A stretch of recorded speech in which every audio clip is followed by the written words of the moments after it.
And we're back. Coming to you live again, guys. Yeah. We only got a couple of minutes till some Jedi Fallen Order goes live. I'm actually gonna, let's see here. There we go. Seems like it's popping back up on the networks.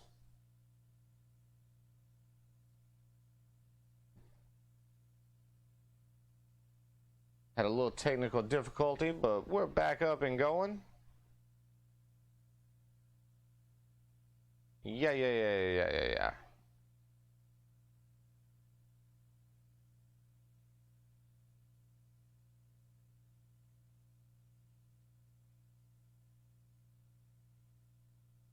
All right. Things seem to be moving again. We're back. Yeah. All right, so E3, EA Play, about to go live with some Jedi Fallen Order.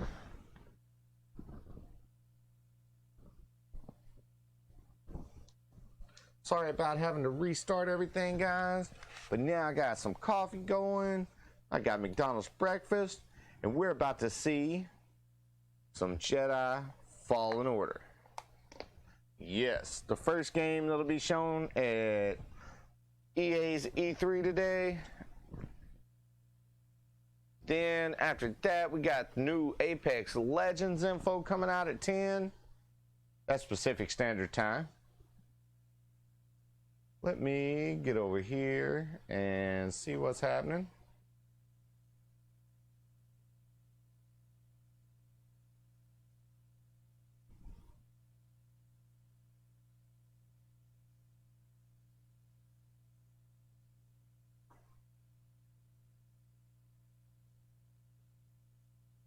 Yeah, I don't really care about FIFA.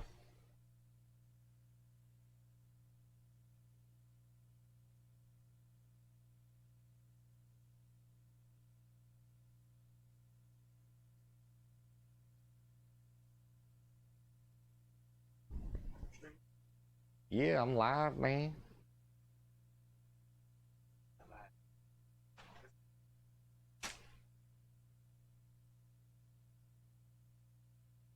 All right, guys, let's do it. Let's go.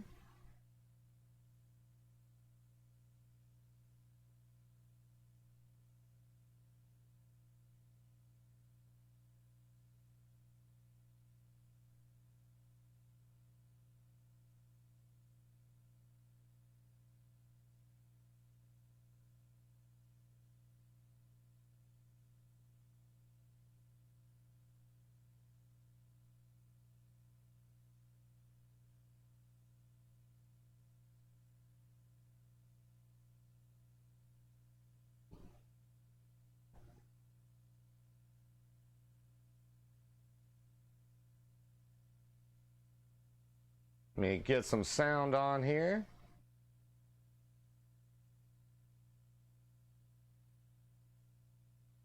Asmussen, everybody give it up for Vincent Stick, come on! Oh, Stig Asmussen did Jedi Fallen Order? That's awesome. He did one of my favorite God of Wars. What? Get in there. How you doing? Goodness. Give me The dude's Vince. name, Stig Asmussen. Yeah, Bad Fish. I got it turned on now. Star Wars game. Guys, welcome to EA Play. Thank you. What a great welcome. How are you feeling right now? No pressure. You're just about to announce maybe one of the biggest, if not the biggest games of your lives.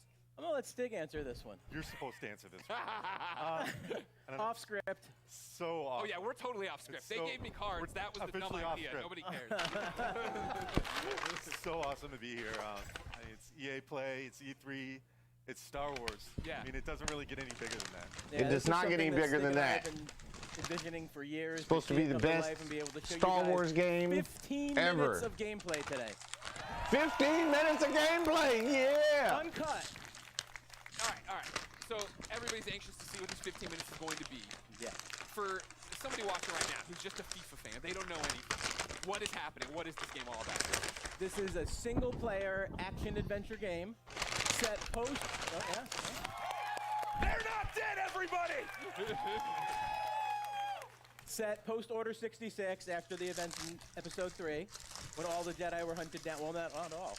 When the Jedi were hunted down and eliminated. So, Stig, that's the nutshell of the entire game. What are we about to see? Where are we at in the game right now for context? Okay, so Cal's, like, this takes place maybe about 3 hours into the game. Okay. So Cal's built himself up. He's not a lowly Padawan anymore, but he's not a full Jedi yet. Sure. Like Vince said, this is unedited. We had one of our star players, Blair, over there. That's it right there! This is an expert playthrough. Woo, So that's we're him gonna see over some there. really cool stuff. He practiced a few times. 2 or 3, Blair? 2 or 3 play? 2 or 3 dozen. It takes place on Kashyyyk, which Okay. is the Wookiee planet. Of course. And Cal's on a mission to restart the Jedi Order, and it takes him here to Kashyyyk. And the Wookiees have been enslaved by the Empire, who's basically siphoning the planet for all its resources to build up the Imperial war machine. Got it. All right, so I brought up my phone, not to be rude, of course. It wouldn't be Greg Miller if I didn't look at the Twitch chat. And yeah, they are all through with us talking. They'd like to see the game. We've gone on long enough. We're not going to drone. Let's do Yeah, it. let's do it. Bring it Would you out. like to kick it off? Let's go!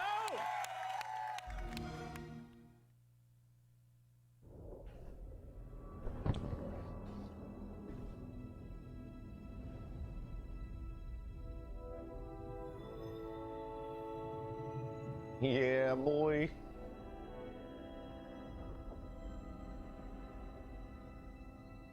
Oh, they're jumping straight into gameplay. It's not even a trailer.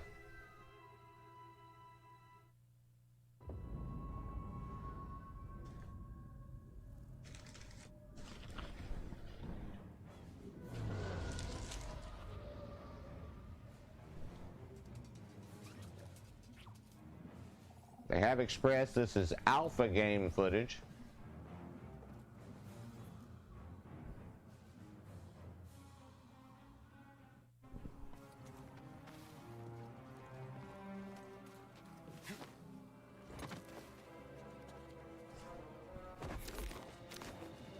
Nice. Jedi, over here.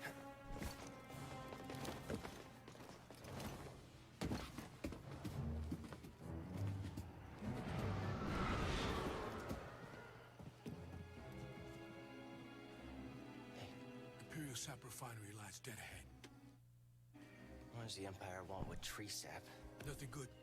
They refine the sap into a powerful... Like the little droid he's got on his back. Expand production. We have to stop them. That's the plan. We don't know their end game, but they spread themselves too thin. This map we recovered proves it.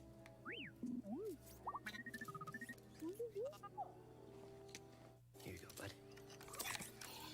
These refineries double as brutal prison camps. We use those cutters to create a distraction, while you take your lightsaber and free the Wookiees inside. We need their help to stop the Empire. Understood. Watch yourself in there. You hear that? He said he needs my help. Come on, buddy.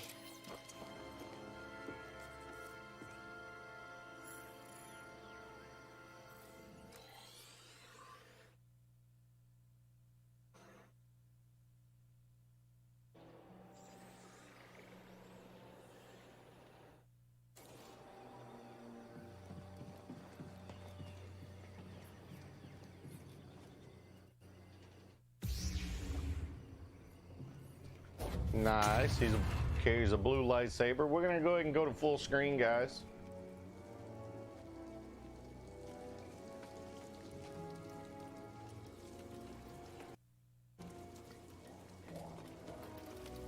In just a second.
Gonna need to get through here.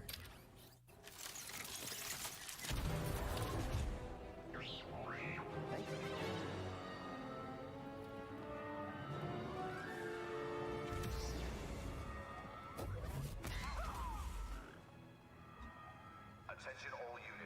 Well, so far he seems to have the basic Jedi skill set. Do some force pushes. Got some decent lightsaber skills.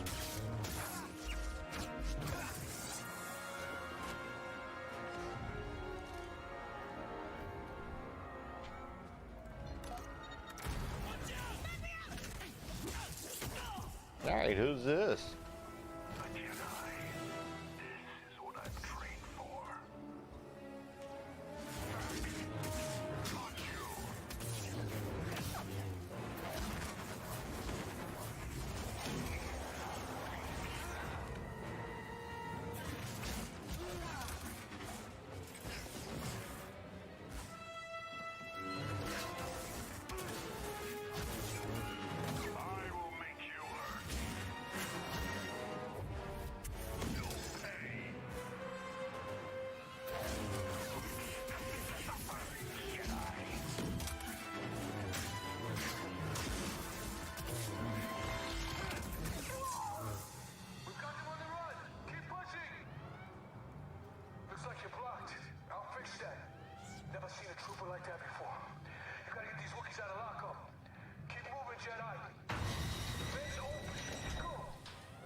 Think you can help me, BD?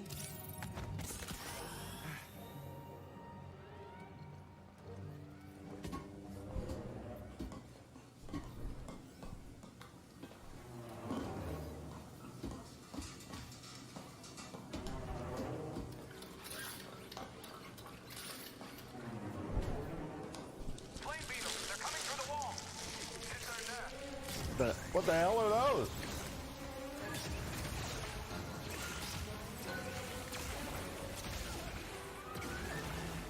Oh, some kind of firebug?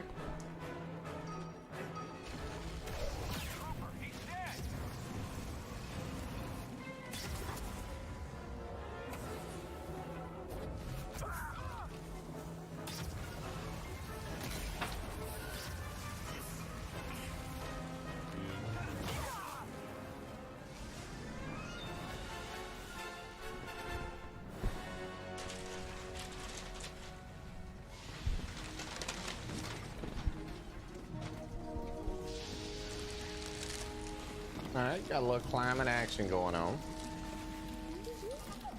You sure you want to plug into this thing?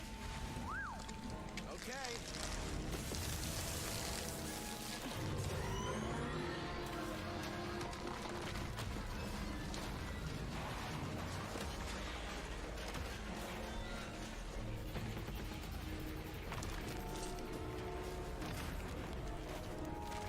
Hi, DJ Pony. That's why you wanted to get this thing. You had no idea that was there, did you? You just wanted to turn that cutter on.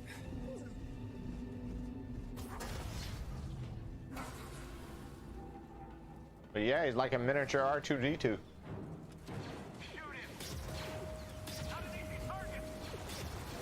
Man, what are those things? Look like something from Starship Troopers.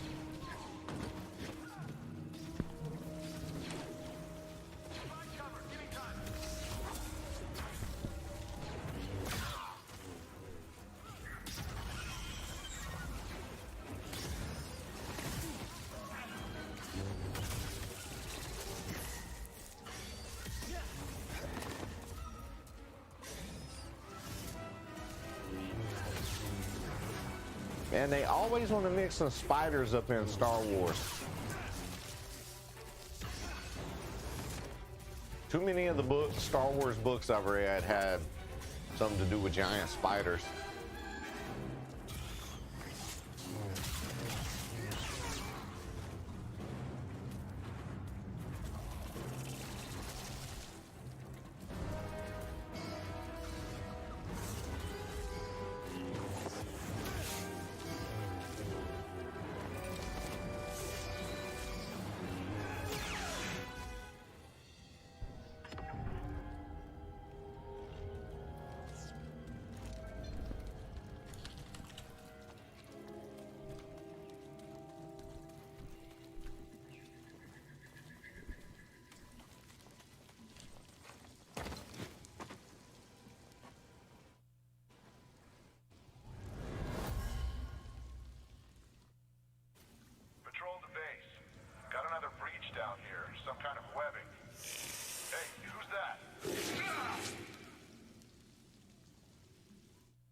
Well, that's the way to handle that business.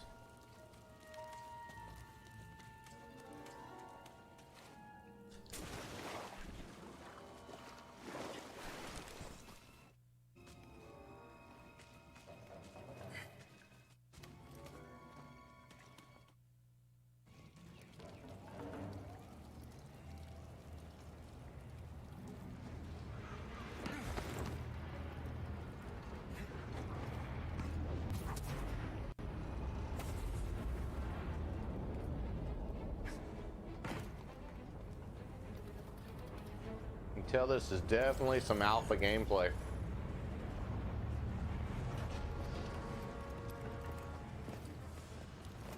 I just heard from the captain. They're coming. Oh, this is it. At least we have the high ground. What was that? Cutter 7 is active. Reporting a live cutter near the cell block. Immediate aid requested. It's breaking through and destroying everything. Oh, come on. Don't be a missed target.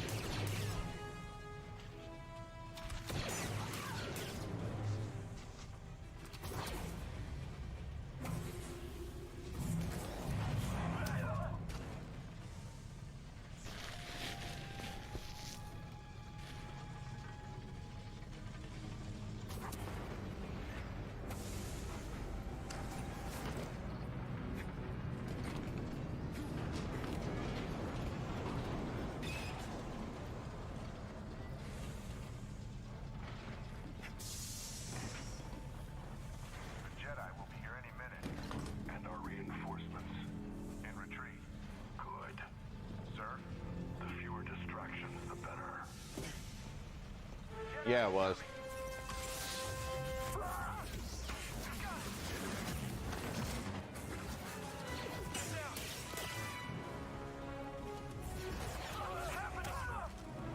You cannot escape.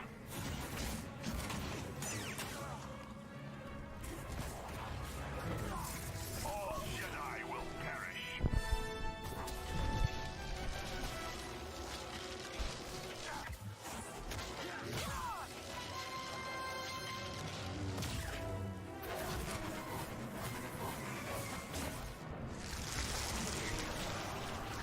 Man, that breakfast was good.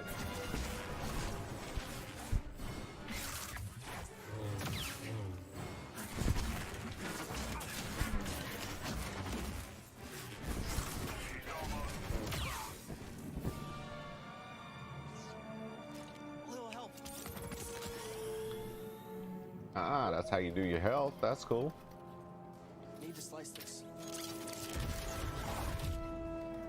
Guards.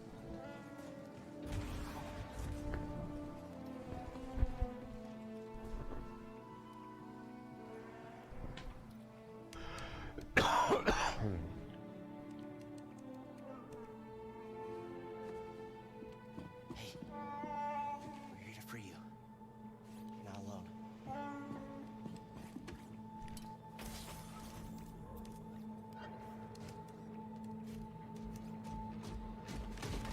Visitation is not permitted.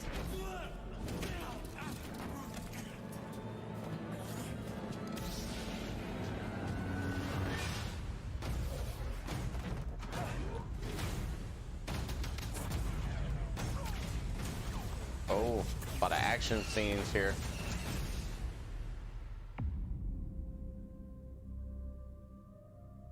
Well, that was crazy awesome. Jedi Fallen Order. Can't wait. What do we think? What do we think, EA Play? Yes, that's what I wanted, the little boy.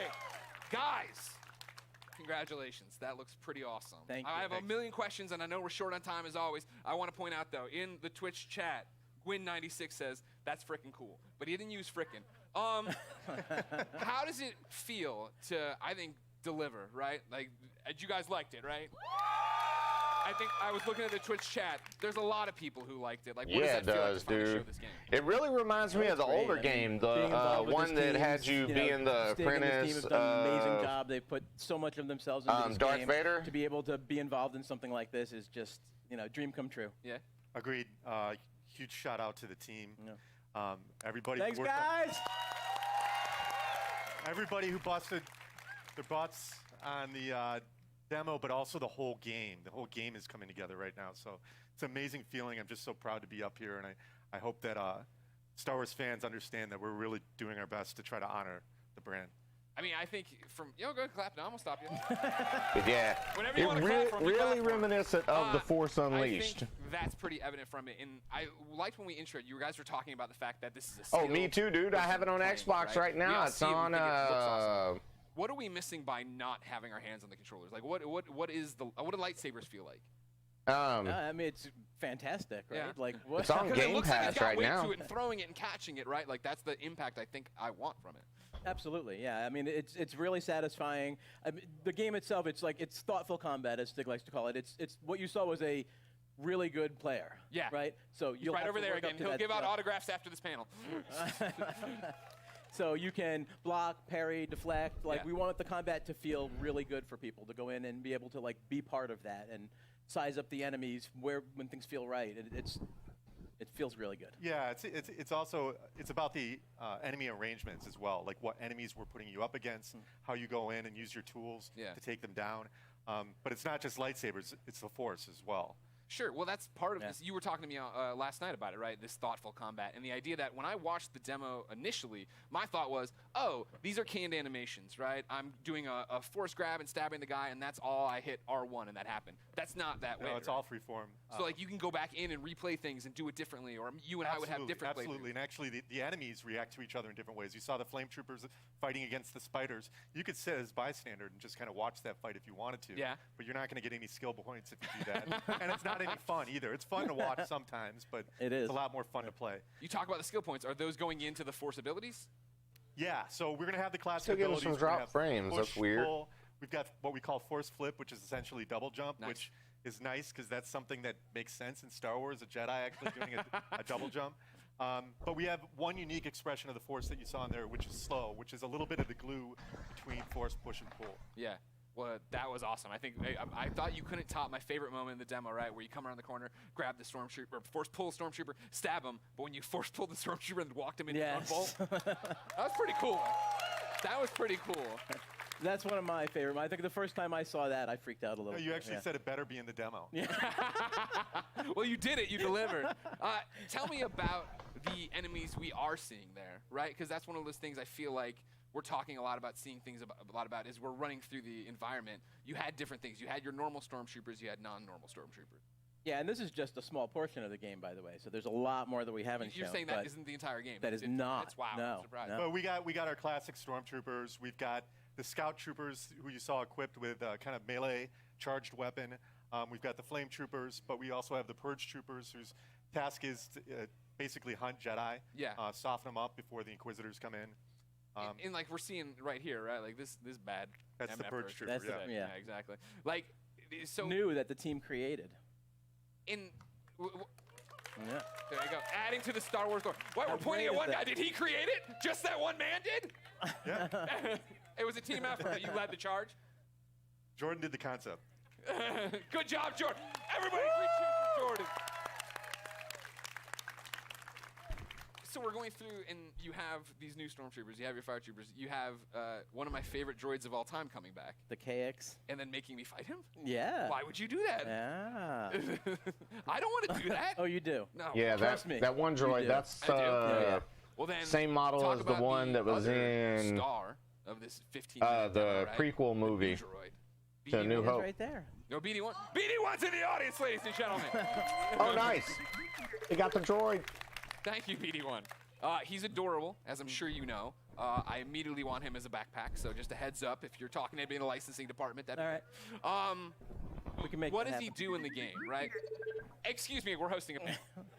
You can keep it down over there. What are the traits? What are we using as? Is he just flair? Am I using him for different Well, things? like story-wise, he's Cal's companion. He's Yeah. an explorer droid, which is perfect because Cal's on this mission Sure. for survival that's taken him to all these savage planets. BD sounds for Buddy Droid 1, which is That's Respawn. That's Yeah, I Respawn. mean, I don't think I didn't notice the wall running either. I'm like, Yeah. well, yeah, Respawn yeah. made this game. Yeah, okay. definitely inspired by BT, Yeah. but the name ended up sticking. Yeah. So, one of the cool factoids is his voice is authored by the legendary Ben Burt. Oh, nice. Who did all the main sound designer in the original trilogy and beyond. But No, he can cool, man. hack doors, computers, as we saw Just put it in there. the fridge. So I'm just scan some stuff there. Yep. Scan the environment for like environmental storytelling. I think I've had one of those before. I saw him shooting out health packs. Is that a canned animation after a fight? Is it a button I'm hitting? It's player input. Okay. Whenever Is there, they like, want. cooldown on it? Whenever they want, we will eject a stim pack. Okay. There's a limited amount that you Okay. can find more over the course of the game, and you're actually in that moment you're defenseless, so you got to choose wisely when you're going to do it. Okay. We've seen the The game. little bot looks rad. I hope Without they add that spoiling to What's going on in the story? the bot you can Like, get when you obviously go to Cal, Disney now. I thought he was going to be way weaker as a Jedi. You know, just tell me the whole story. What A to B, Stig? How's it go? What's the ending? Well, Actually, you know what? Stop. Full stop. I can't believe I've gone this long. Could with see panel without the asking. Is hey Watto in this McNizzle, how game? you doing? I can't say. I could see his That's not a no. his influences Hashtag from God of Watto War. He's 2019. the I'll one be that brought retweeting them all in after some of this. that Thank you very much. climbing the Well, what's walls going the on way in you story? could. Outside of Watto should be in it. And so you the can story's a definitely see really his big influence deal on to that us. side. We created this with Lucasfilm. We got to keep a really tight lip on it. So I Nice. can't. I don't really Great want to panel. go It's into over. too Everybody far. go home. Sorry. I mean, yeah, the We story's gotta save good. it. Okay. I know one of the things a lot of people had been asking, right? I'd put up stuff on Instagram saying, hey, give me questions. Community wanted to know, this is Star Wars canon, right? You Totally said, canon. Okay. Totally legit. Okay. This is a real. Cal's a real character. Yeah. You saw Guerrera in there. He's obviously part of the Star Wars universe. Seer, Cal's mentor. Yeah. They're all gonna live in other places. Okay, that's great. Vince, how's that feel? No pressure. It feels great. It is nice that this Yeah. is canon. I mean, we have. You act like it's so nonchalant. You're making a Star Wars game. That's canon. Yeah, it's not nonchalant at all. It's amazing. Like I said, Oh, I'm I just, imagine like, so, McNizzle. shocked to be up here. I'm Hey, like, dude, if you I know want it's beginning to to, work with me, but it's okay. We'll be all right. We've been talking later about on, this if for you like want to 10 walk years. around the show floor, The other big community question I've and seen a lot is, do video it's a Star chat Wars with me, game, and dude. Star I'll Wars put games in you the past have up in the allowed us to go corner, light or and dark. Is that a choice we'll here? talk about what you're seeing at E3. Why We not? can do it over Discord on your phone. No, I think it goes back to the fact that Cal's authentic, Yeah. and he has to fill a certain role so he can be used in other places. Yeah, this is a Jedi story. Well, that's the thing I appreciate the most, that you guys are coming in and telling a story, right? Like, I think that's why so many of us are excited for it, is the idea that this is a Star Wars story, that you guys have something to tell, something to say, and a lot of walls to run on. All right, looks like we're only a You wanna few say the minutes fans away toilet? from Apex coming out. Or I mean, just thanks Switching for over the to support. Apex the energy here is great. stage. Yeah, it's fantastic. We're Fantastic. Greg's showing Thanks us for some coming stuff out. online. Like everyone's the reaction is fantastic. Amazing moment. The team, badass. Thank you guys. Yeah, go All team. your hard work. Now we just have to finish. Can't wait to bring it to you guys. There's so much more that you haven't seen yet. I can't wait to show you. Believe it or not, there's so much more. There is more at the Microsoft conference tomorrow. That's right. Vince, Stig, thank you so much for coming out. Oh, we'll November probably get the 15th. full trailer Can't come tomorrow soon enough. For during the those of you here Microsoft at conference, EA so. Play, the Respawn team has brought even more gameplay for you to check out over in the Star Wars Jedi Fallen Order Theater. And for those of you at home, Extended.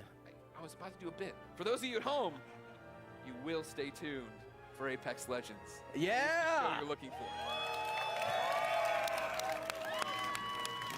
Thank you for the yeah. I was like, that's the corniest joke I put in this thing. No one's gonna laugh. Hey, everybody, I'm Greg Miller. Thanks everybody for watching. We got more EA Play for you now. All right, time for him to switch over. Show us what's going to be new in Apex.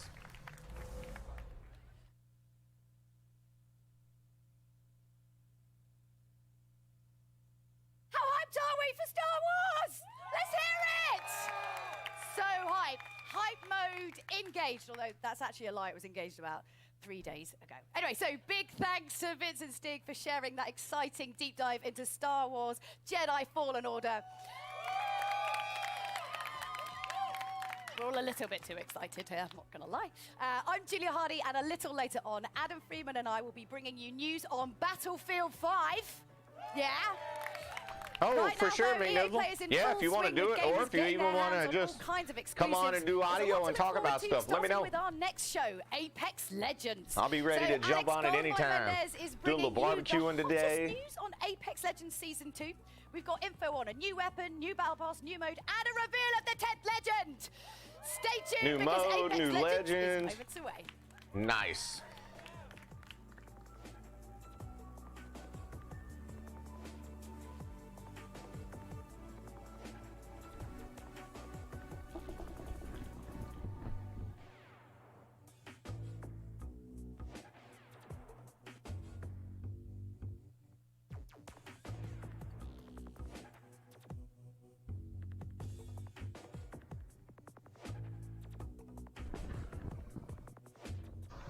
Not True Gamer, how you doing, buddy?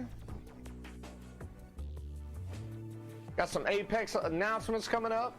We just watched the Star Wars Jedi Fallen Order, and it was awesome.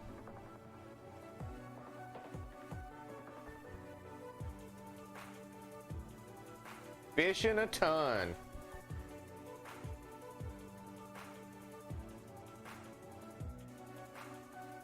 All right, guys, so at 10 a.m. right now, we got Apex Legends coming up. Then we got Battlefield 5 news coming in at 10:30, FIFA 20 at 11, Madden NFL 20 at 11:30, and The Sims 4 at noon. Those are all Pacific. Oh, here we go.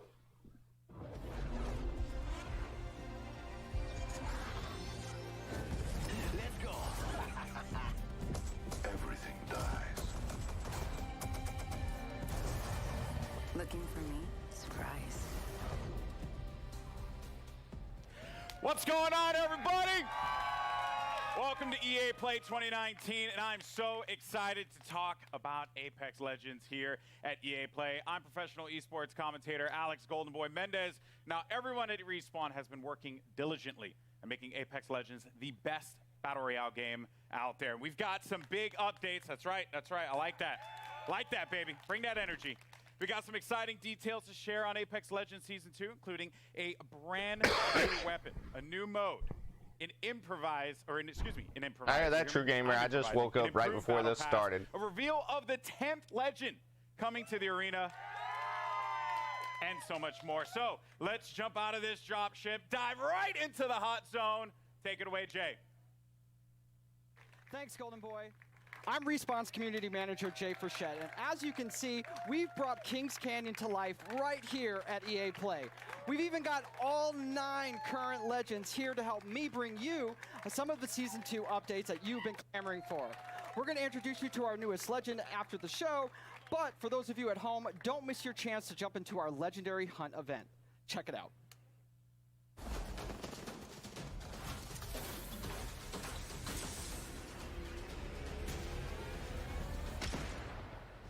The hunt is upon us. Prepare yourself. The legendary hunt has begun. Legends can compete to enter an all-new Apex Elite queue, complete challenges for exclusive cosmetics, I could do this all day. earn XP and Battle Pass boosts, and find all new exclusive skins in the in-game store. Only the strong will win and slaughter. For a limited time, legends who place in the top 5 of any match will earn the right to join the Apex Elite queue. I need some help over here. Solid copy. There, they will have the opportunity to test their skills. Need some ammo against the most talented legends in the game. One more. A legend's true test is from within. Additionally, legends can complete legendary hunt challenges to earn rewards, like the epic Master of the Hunt Bloodhound, the Wolfpack G7, Not your day. I won this one. and hunt down 2 wins to score the exclusive legendary Tamed Beast triple take. Trust in the gods and you shall be rewarded. Opening fire. Got him. During the event, all Battle Pass owners will receive the free legendary Honored Prey R301. Hit level 15 on your Battle Pass, and you'll also earn the legendary Night Terror Wraith. You know what I look like. Come find me. Every day, Legends can also earn an entire Battle Pass level for your first top 5 finish of the day. Thank you for the fun fight. And we're doubling down with our first ever Double XP weekend. One moment. From June 7th to June 9th, earn double XP on both your base and Battle Pass progression. Our destiny has led us to this moment. Throughout the event, be sure to keep an eye on the rotating store for new exclusive Legendary Hunt cosmetics. The sky has opened and gifted the day. Squad up and drop in, as the Legendary Hunt won't last forever. Good luck, Legends. Let the hunt begin. That's right, until June 18th, you can jump into the Legendary Hunt, our limited time event that features the debut of our Elite Queue, exclusive challenges you can unlock, and some killer skins and more. Also, this weekend is double XP weekend, so there's lots of great reasons to jump in. The community really brought it since this event launched, and it's awesome to see the best duke it out. Back to you, Golden Boy. Thank you so much, Jay. Thank you, Jay, for that. Appreciate it. All right. That was season 1. Who's ready to talk about season 2? I like that. So, you know, listen, I play this game every day. It's one of my favorites, and I did this like right before the show started. That's how much I play this game. And you know, I'm going to jump back in when we finish up. But first, I do want to talk about season 2. We've got the first details here, and joining me, we got Drew McCoy in the house, ladies and gentlemen. Drew, we've been so patient for that beautiful, beautiful content. Yes. What do you have for us today? Well, it's coming. Okay. First and foremost. Content is coming. It's Confirmed. coming. You've heard it here first. So season 2, it's coming July 2nd, and it's called Battle Charge. All right. So Battle Charge will be coming out. What can we expect, though, when this new season drops? Yeah, so as we announced when we launched the game, we're taking a seasonal approach. So we're trying to cram as much into the launch of season 2 as possible with some other stuff along the way. But what you can expect from the launch is a new legend, a new weapon, a new way to play the game. Okay. Perhaps a map event. And a lot of this has been done through a lot of the feedback from community. We're also changing up some of the meta balance of weapons to try and buff up some of the weaker weapons and bring a lot of cool stuff in the game. Okay. All right.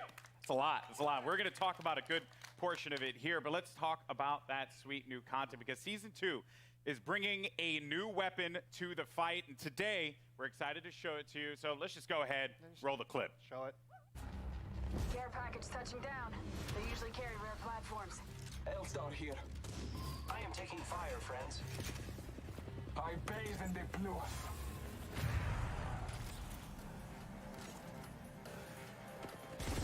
Your ignorance meets your end. Need help. Good job, me. A new season. Strong work.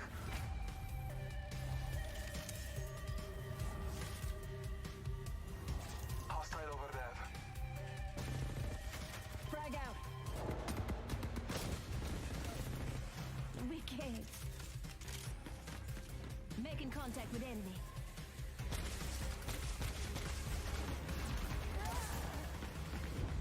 Accept it, I'm here. You're not.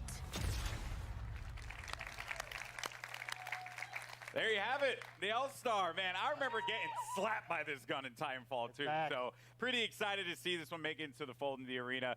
Seems really powerful. So tell me more about its place in the entire weapon loadout for Apex Legends. Yeah, so the L-Star's new, it's coming, launch of season 2. It's actually a care package weapon because it's so OP. Okay. It's just amazing. But glad you said that out front. Yeah, well, you know, it's like the master for the Kraber. It's incredibly powerful. Yeah. And being a care package weapon, it doesn't use any of the existing ammo on the ground, so whatever you get with it is what you got. I also noticed, too, it shattered through doors. Yeah, it can open doors. So, like, melees, grenades, and now the L-Star. Wow. Okay, so that is pretty sizable. Now, what other changes are going to be coming to weapons? Because and this may seem very nerdy, but I'm a huge fan of hop-ups. I'm all about Prowler with my switch fire. That's my jam. Yeah. What are you bringing me? Yeah, so like I mentioned, there's going to be some meta changes to the weapons. We're trying to bring up some of the weaker weapons. And then, yeah, there are 2 new hop-ups coming. Not really going to say what they are yet. You guys got to wait for season 2. But there is a chance that maybe a memeable weapon named after an African country is usable. Is usable? Yeah. Okay. Perhaps. All right, perhaps. I mean, that is yet to be seen. We'll have to see if that's going to be a reality. All right, cool. So we're starting out hot with that L-Star light machine gun. We also have the Battle Pass. And, you know, when you guys first spoke about the Battle Pass, you said that it was a learning experience. What's different this time around for Season 2? Yeah, so we've been listening to community a lot Season 1 didn't quite launch as well as we were hoping. The content was fairly underwhelming for players, so we've been taking that in. We've been getting all sorts of data from people buying skins to what they equip on their characters or weapons. And so we've taken this learning and put it in a Season 2 Battle Pass. So first off the bat, it's challenge-based now instead of essentially time-based. So you'll get daily and weekly challenges, and they stack if you don't play for a while. So you can come back after a month and try and knock them all out on a weekend and level up really quick. Ultimately, this does mean leveling to level 100 is a lot quicker than in Season 1. We're also getting rid of all the badges and stat trackers, taking up space throughout the leveling process. And we are inserting 3 entirely new content types into the Battle Pass, which we will talk about later. And there's a lot more skins in it, and there's going to be enough crafting metals by the time you hit level 100 to craft your very own legendary of your choosing. All right. I like that. Yeah. Okay. A lot of value for that Battle Pass. Yeah, that sounds very exciting. All right, and now, we're talking about Apex. Got some pretty sick skins. What skins do you have for me today? Yeah, so like I mentioned, I think our skin game is being upped pretty significantly. You can see that with the Wraith skin specifically from the Legendary Hunt event. But we got Hey guys, want to thank 4 Welt legendary skins in the Battle Pass. for So we the have follow 2 over character on and 2 Twitch. weapon. Also, so for Caustic, he's got the Prince of Darkness Otaku skin. over on And Twitch for the follows. Octane, Thank we're you so doing the much. Jade Tiger. I think you can see there's Prince of Darkness right there.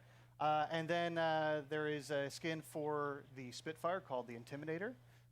And the R301 is getting 2 skins. That skin looks pretty badass. So the Iron Rampage at level 100. Okay. And then there's a golden version as well. Oh, man. Do you see that, by the way? Do you see? Yeah, it's sick. It's sick. That looks insane. That looks insane. All right. Now, another question that the community is having, they're just dying to have answered. New ways to play. Elite Q was awesome. Yep. I think it's like one of the coolest additions for Apex Legends. What else? Yeah, so when we designed Apex Legends, we really wanted it to have kind of a competitive core to it. This is a game that's meant to be played over hundreds of hours and mastered, really deep learning experience. And so the Elite Queue is our first step towards getting to a higher competitive stage. Okay. And so Season 2, I'm really, really, really stoked Yo, to Cole, announce what's happening? we have a ranked mode coming. Ranked mode. Yeah. All right. So Whoa. rank mode, you'll Rank progress mode. through 6 tiers if you're good enough.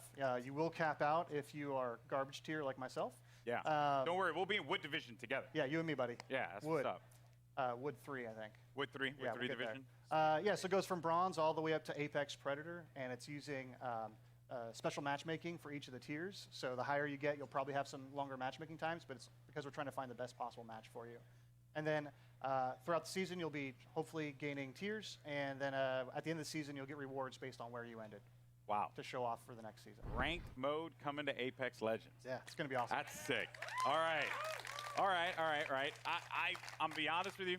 I'm going to be all up in that. It's going to be sick. I can't wait. I am legitimately concerned, as I had mentioned, either it be the first Wood Division player, which isn't even in it, or Plastic Division. Plastic's good. Yeah. That's going to hurt.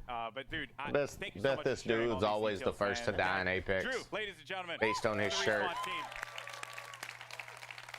All right, now, here's the thing. I'm a Lifeline main. It's just facts. Same. You are too? Yep. Respect that. Any Lifeline mains in the house? Lifeline mains? All right, but that might change when the new season drops. That's right, because Jay, give the people what they want. All right, We time wanna for the know new who is legend. the 10th legend joining the arena. What do you have? It's my pleasure, Golden Boy.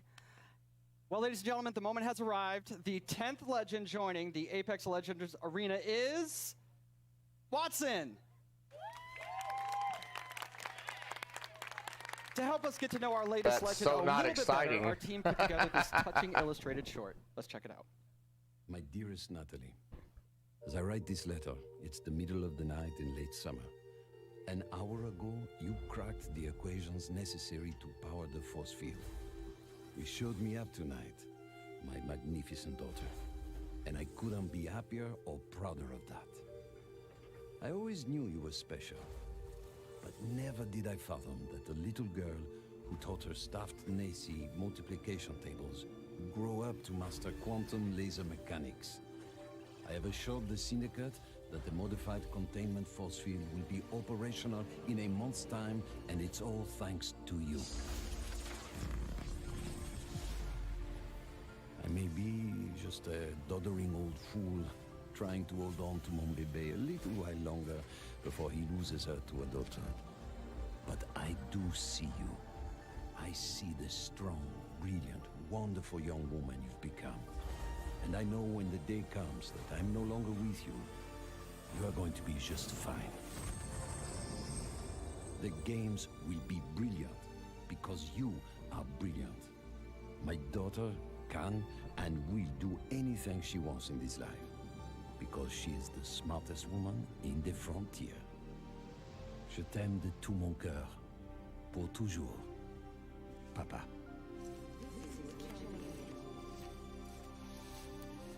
I did it, Papa. I hope wherever you are, you're cheering for me. Lamest character ever. Ladies and gentlemen, Watson joining the arena. I'm guessing her And special power is joining going to me be a now, force we have field. the three gentlemen who brought her to life. Griffin, Will, and Tom, thank you so much for joining us here. Wow. So that I mean, Bible thumps in the chat, man, because that was the feels right there. Hit me right in the feels. But Griffin, we'll start with you, bud. You're one of the legend designers, and I'm curious on the approach that you guys took toward making Watson a character that has impact in the arena. So Watson really started as a conversation between a friend of mine and I, who he's an engineer, and he has this really methodical, interesting way of I based this new taking really legend off my girlfriend that left me because I was spending too many hours. I kind of thought, what would it be like working if we on took, Apex Legends? Sort of the I defensive really miss her, complexity so I created a of character in Apex her honor. and introduced a character that could really create an ecosystem in which you can survive the really aggressive third-party meta, all of that stuff. So the idea behind Watson really is that if you plan and you sort of adapt to the environment, and you really know the map, and you work closely with your team, that you can really create these strong defenses that that people are going to really have to think about in terms of how they push on you and that sort of thing. So the current meta of I hear gunfire and I hit it as hard as I can, with Bangalore, Wraith, Octane, all of those, we're trying to sort of bump that meta a little bit and make it so that this more stanced RTS kind of play style has breathing room. Yeah, you're trying to provide like options for the players. Yes, right? Because if you want to be able to play that hyper aggressive approach, whether you're running like a composition that contains like a typical one, which would be like a Pathfinder, Wraith, and a Lifeline for that support. You can play into a composition like this, and they kind of counter one another. So that's going to be really fun. And we're going to dive into the abilities and everything that she does, because let me tell you, it's insane. Now, as far as the look and feel, my favorite part about Apex Legends is that the characters, the legends themselves, they stand out. When you're looking from far away, you see the silhouette and you know exactly who it is that you're about to engage with. What were some of the complexities in bringing a character like Watson to life? So it's a collaborative effort. Shout out Heath and Sam, animation department. Everybody kind of works together. We were given a specific set of skills that she would be using, abilities from Griffin, and that's kind of all we had to go off of. So we had to make sure Keith did a great job of bringing it all together, giving her a sort of a grounded aesthetic. She had to look like she was using electricity and stuff like that. So face jewelry gonna look tight today on stage. Pushing her silhouette at the same time, making her stand out. You have to be able to read who she is from different distances. From there, from there, you can really go in and sculpt all the details out and work with the animators to really bring her to life, give her personality in everything that she does with her abilities and that too. So. Yeah, and there's some really cool stuff there as well.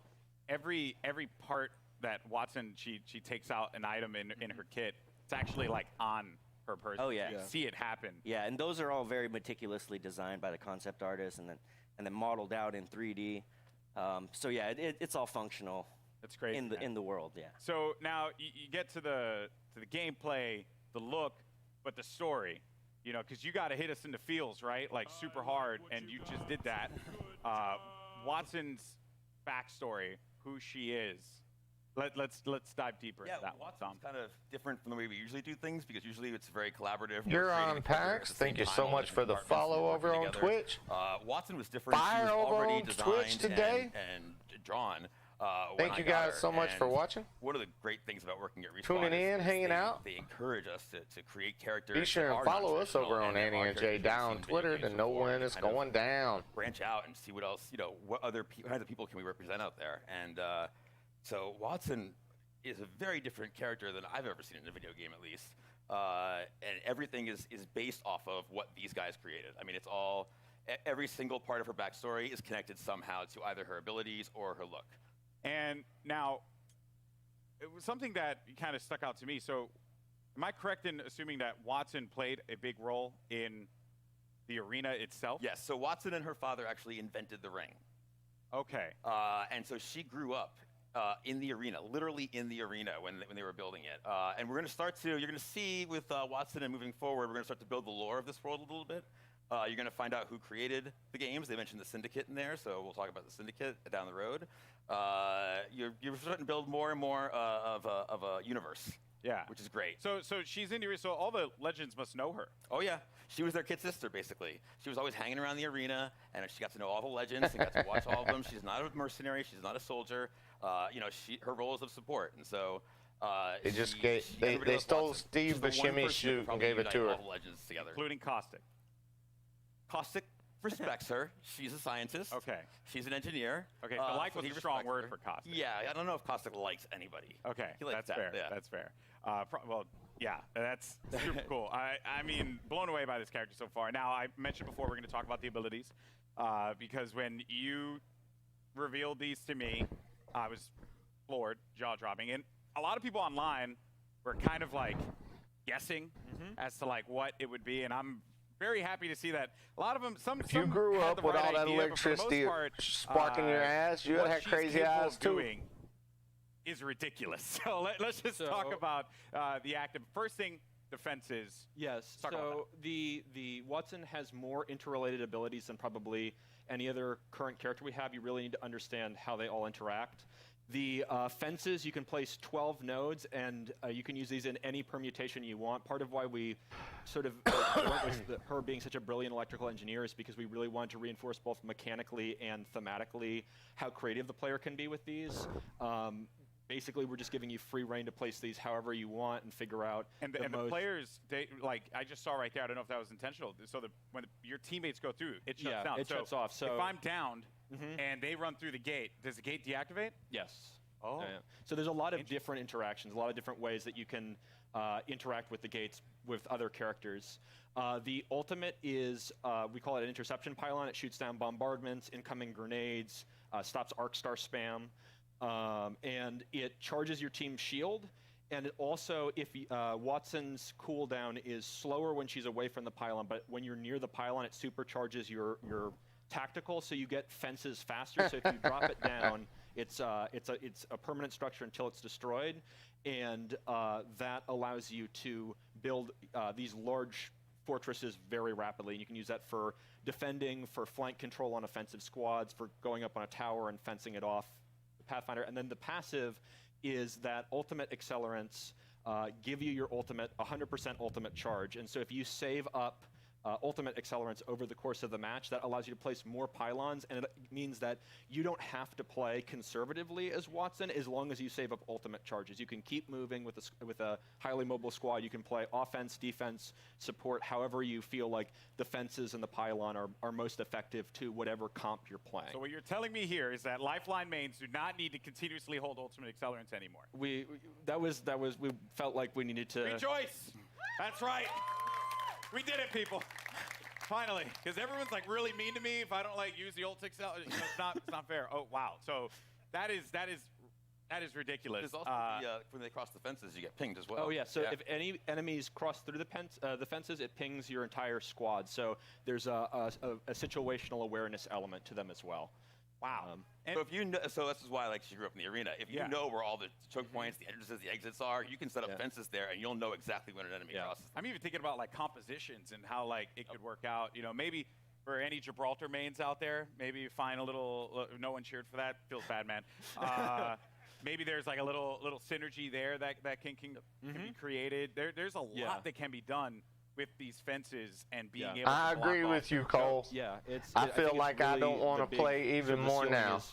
Yes, that is correct. I'm really excited to see what people do with it. And from an art perspective here, This presentation is like an they're very energy distinct. vampire. They stand out. It's What sucking were some my of the challenges excitement in away. making sure that these fences really, like, when a player saw them, they knew exactly what it was, not to kind of catch them off guard, so to speak, to make it really, really stand out in the arena. Yeah, again, silhouette's everything. You got to make it stand out, and it has to look like it lives in the world. That it's something that she can use, and that lives on her body as well. She's able to pull it out, and she's able to bring it out, and create a fortress basically, and it has to read. So we had concept artists working on every little detail, and the modelers as well, and we had to test it out. We tested it out. We play it in game or in house, and make sure it reads well. And these guys do a tremendous job of it too. I'm like, I need like a post with electricity that goes between the two. Yeah. And they create really cool stuff with just that kind of vague, hand wavy designer description. Everything about it has clearly been thought out. This legend is going to be incredible. I can't wait to play Watson. You guys excited, Watson? Yeah, they're not really excited. All right, well, again, very much 9 out of 10 of those people in that today, audience have never played Apex. We've seen a new weapon. We've gotten a new mode, the latest legend, and the new Battle Pass for Season 2. So, let's recap all the amazing Apex Legends action that we've seen here today. Surprise. Care package touching down.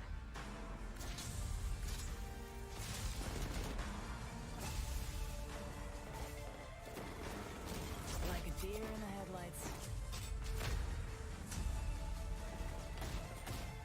Your time is ended.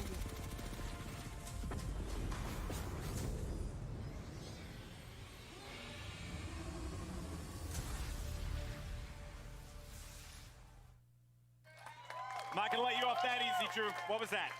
What was what? What was that? You saw the giant thing on the screen in the eyeball. What was that? All right. Can't tell me? Well, let's just say that. Well, no, but let's just say this. We got perhaps a couple of big things coming into Kings Canyon at the start of Season 2. Okay. So keep your eyes peeled over the next month. See what you can find out. So if I were to like ask you, after we're done with this, are you like gonna give me the cold shoulder? Or are you actually gonna tell me? There's no way I can tell you. Sorry. Oh man, I'm Sorry. just holding L's all Not a day out chance. here, man. This is not fair. Well, Drew, thank you so much, man. Guys, Apex Legends Season 2. Let's go. July 2nd could not get here soon enough. Now, if you're in Los Angeles, come check out Apex Legends at EA Play for your first chance to get hands-on with Watson, as well as all the other great Apex Legends things happening here. And for those of you at home, Double XP Weekend is going on right now, so jump into the Legendary Hunt event and start earning those amazing exclusive skins. I'm Golden Boy. It's been a blast talking Apex Legends with you all here today, and I'll see you in the arena. Peace.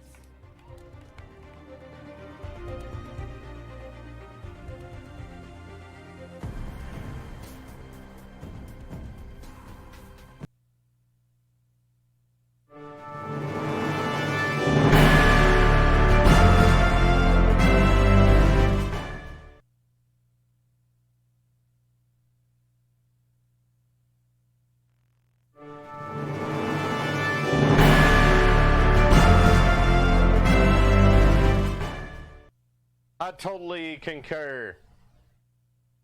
No thanks, Apex.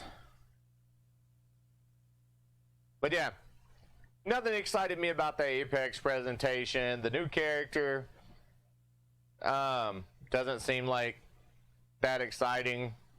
Ooh, I can set up fences. When are they going to add cows to the game so I can keep them inside my fences? Also, they added a new weapon. There was a couple of new skins that were cool, but doesn't make it worth for me getting the... Cole says he just uninstalled it off his PS4. I'll have to say that's definitely a game where if I need some gigs, I will be deleting it. Yes. Luckily, I've just got enough space that it's just been sitting there.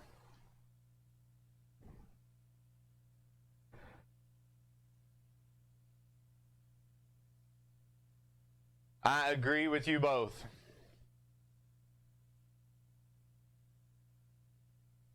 Well, they just said they're going to be showing later. They're going to actually have some gameplay with the new Legend.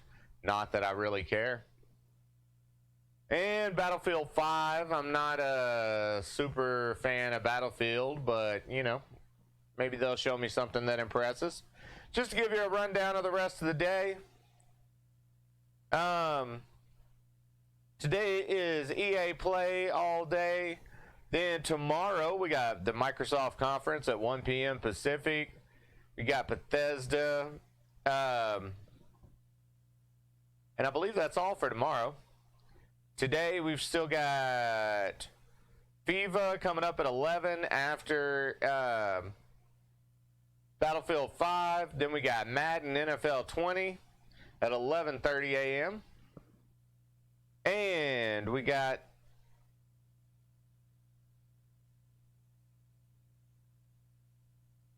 The Sims 4 coming up after Madden. Also tomorrow, you got Ubisoft at 1 p.m. Pacific, and it looks about it. Wait, is that tomorrow or is that Monday? That looks like Monday and Tuesday. I'm reading the wrong days, y'all. But it looks like Battlefield's about to begin.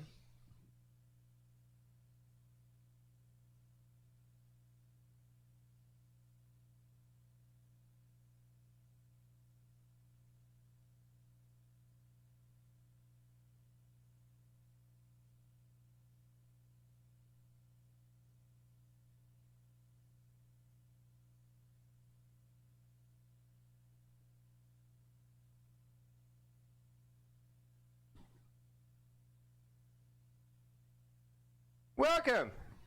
I'm Julia Hardy, and I've never played a game before. Except for Angry Birds on my phone.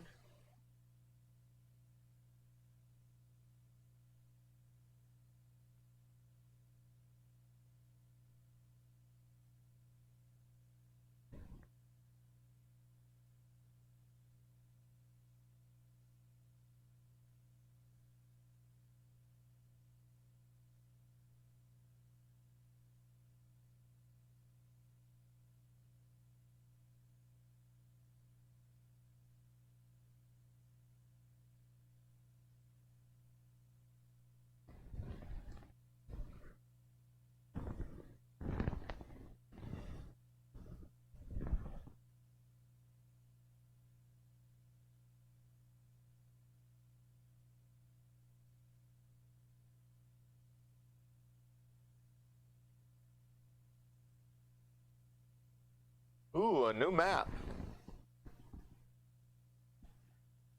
Still in Europe.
I'm just really tired of World War II and World War One.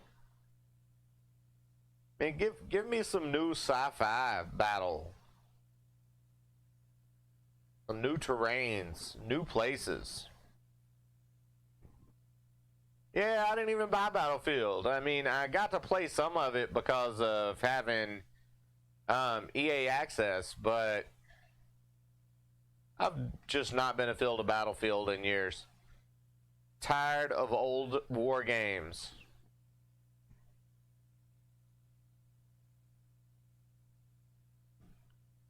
Nothing fascinates me about World War II.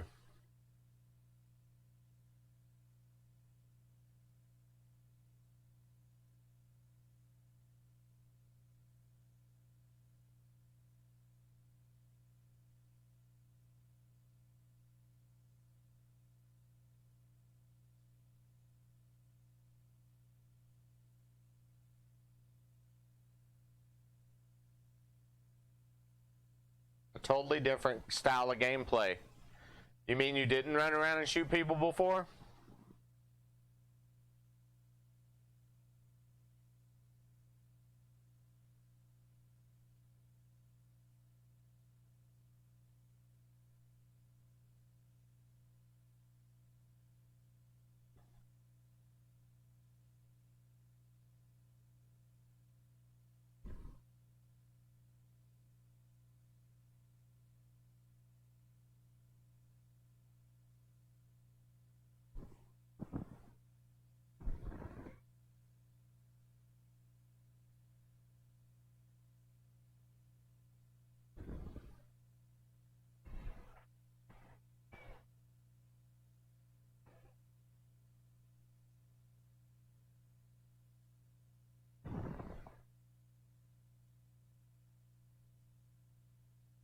Ooh, it's coming in July.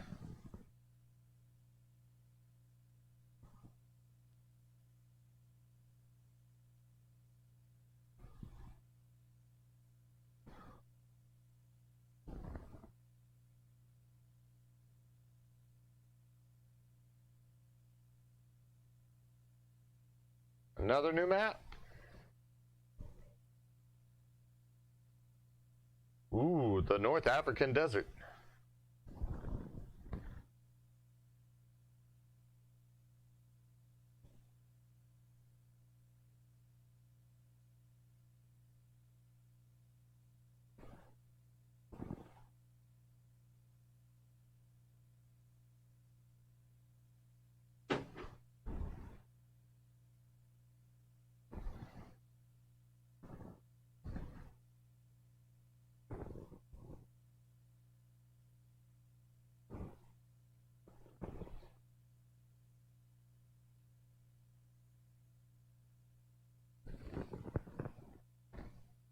Whoops.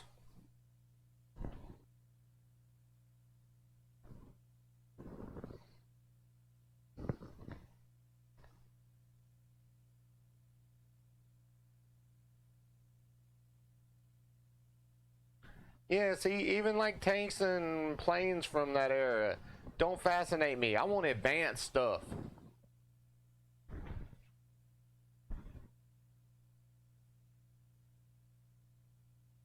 Quit being lame, Battlefield.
Amaro 2K, thank you so much for the follow.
Now, we'll give them credit. The maps do look nice. They're just in Battlefield.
Man, it's only 10:45. This part of the conference has been going on for 15 minutes.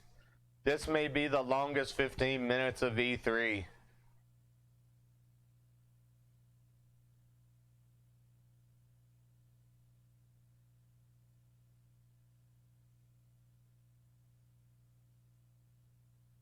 Man, I gotta break in for some exciting news here. We just had a live update.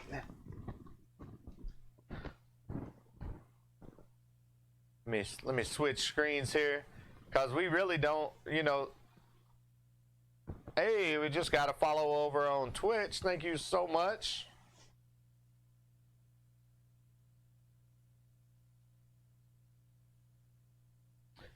All right. So, this is the most exciting thing of E3. Game of Thrones Oreos. It's Oreo sitting on the throne. This is the most exciting thing of E3 so far. Also, I'm pretty sure Nabesco can defend the 7 realms better than Bran.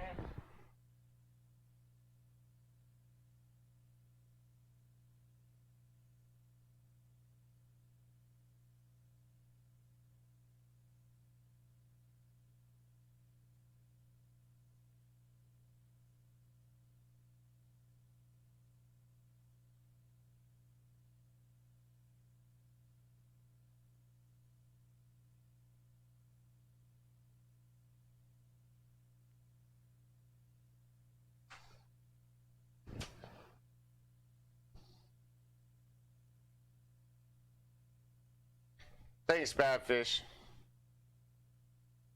Well, I love Oreos. I mean, I don't think they're any different than other Oreos that I can tell.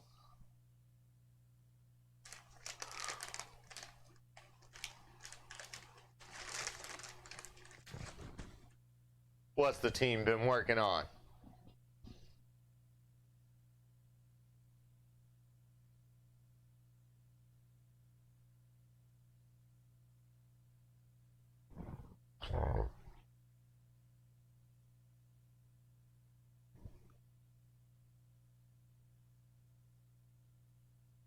Oh, so they actually went to the places. Because you can't just look at pictures and, make an island look like an island.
Okay, guys, and we have Black Dog. Thank you so much for the follow. And Good Guy Ben. Appreciate the follows over on the Twitch. Blowing up. Keep it going, y'all.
So next up is FIFA 20.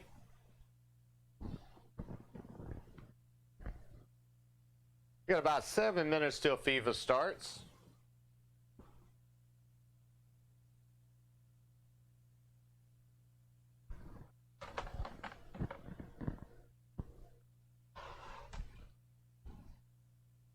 Let's see here.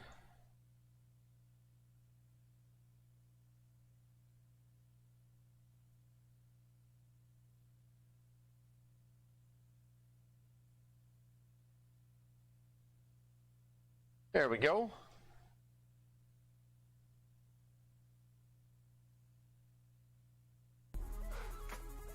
Can't believe I just left that on mute during the whole presentation. Shows how much I care about Battlefield.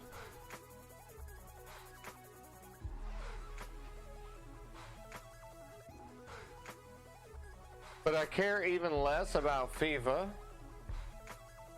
So once I go to full screen on that one, I will probably mute myself and disappear for a few.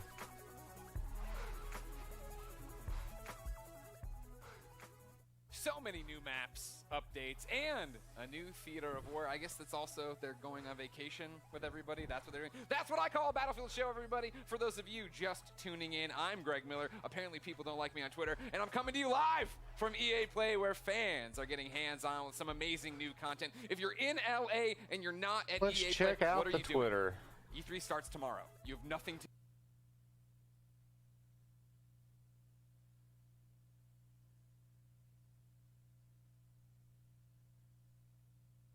Did their stream go dead? Hey, their stream went dead. Well, while their stream's dead, let's check out the trends. Looks like Fallen Order and EA Play.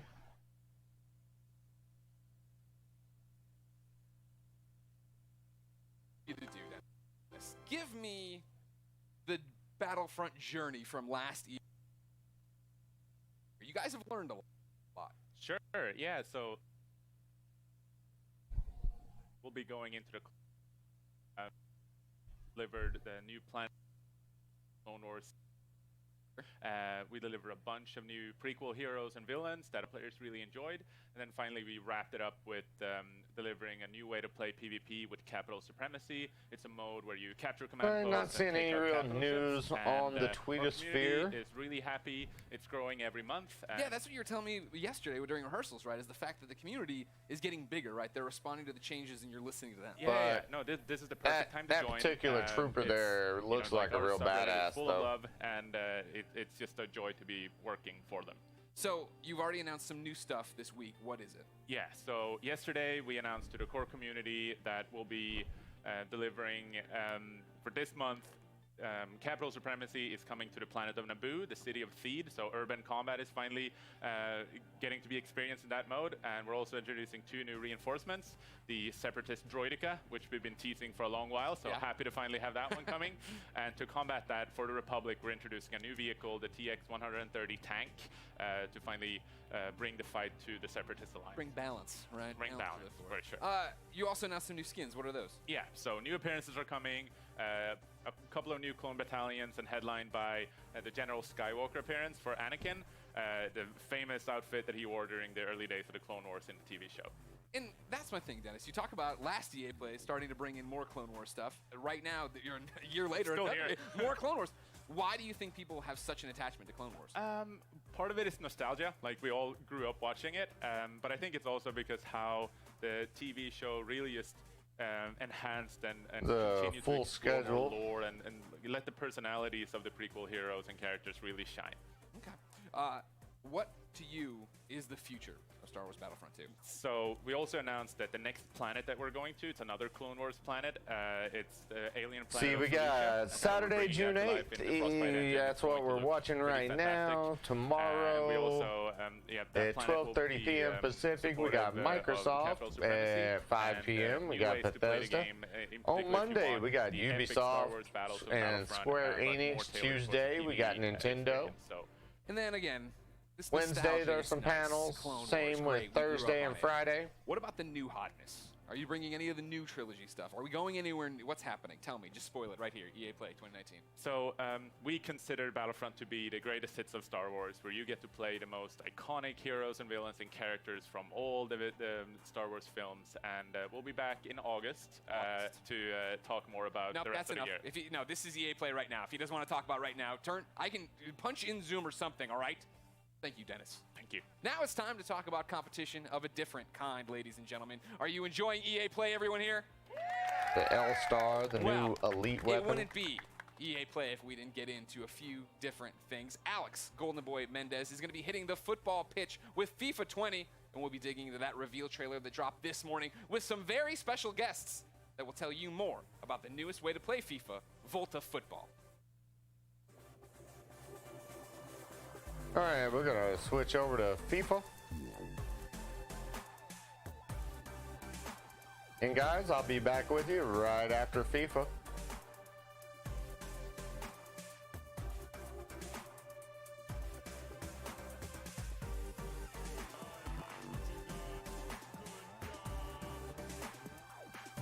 Ooh, before I go away, seems to be another follow over on the Twitch sphere.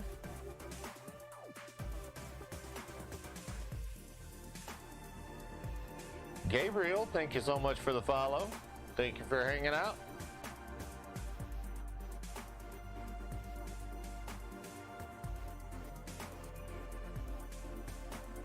And I'll be back after the FIFA presentation for the start of the Madden presentation. See you guys in just a few.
What's going on, FIFA fans? I'm Golden Boy coming to you live from the Volta pitch here at EA Play. Now, I had a blast actually hosting a FIFA Ultimate Team Champions Cup a few weeks back, but that was FIFA 19. Today we're here to talk about FIFA 20. Now, if you caught the brand new trailer that dropped this morning, you already know that Volta Football is a new way to play, returning football to the street. FIFA to the streets. You like that? All right, now, for those of you who missed it, let's take a look. Give me a pass. Huh. Nice.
Now, in a bit, I'm going to be chatting with Sam Rivera, the lead producer at FIFA 20, about some of the new gameplay features that are going to be coming to FIFA 20. But first, we go across the pond. Last week, singer-songwriter and Fulham footballer Chelsea Grimes caught up with some special guests to give us the details on Volta football and the culture that inspired it. Check it out.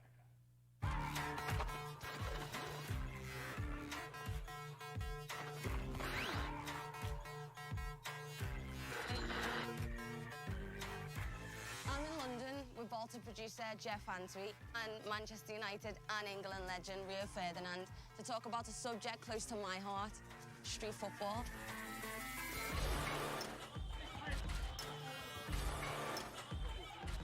Okay, so Rio, we're here in London, your hometown. Cage football, street football. What was your memories and experiences growing up? Did you play a lot of it? No, this was where I grew up. This is exactly what I've done day in, day out. In there, the ball never goes out of play. Physically, it's demanding. You're forced to almost have a personality and show a personality in there. Do you know what I mean? There's definitely no hiding in there, Oh, is no, there? you can't hide in there. So I used to play in the street with all the boys, and it was kind of the same. You know, we'd learn how to bounce it off the curb and use the walls on people's houses as another player. What was it for you that made you want to bring it even into the game? For us, it's a return to street football for the FIFA franchise, and we're really excited about being able to, be in places like this, where it's rooted in the real people, the real places. Authenticity, creativity, culture are all things that we wanted to bring to Volta. Look at that guy's footwork. Yeah, the footwork's it's amazing. That's what you can do in Volta, though. So that's part of the detail in the gameplay. So you can do all these mad tricks like this? Well, just being able to be really skillful with the ball at your feet. Whether it's a classic futsal drag or being able to play it off the wall to yourself to beat your opponent or flick it up over your head to create space for on goal. Can you use all the players from the professional teams? Absolutely. So obviously with it being FIFA, we want to make sure that authenticity is at the forefront. And so you can play with or against the real players, all the licensed players that we have, all the licensed clubs. You can imagine playing Chelsea versus Spurs in this London cage. Man United versus Liverpool. Man United versus Liverpool.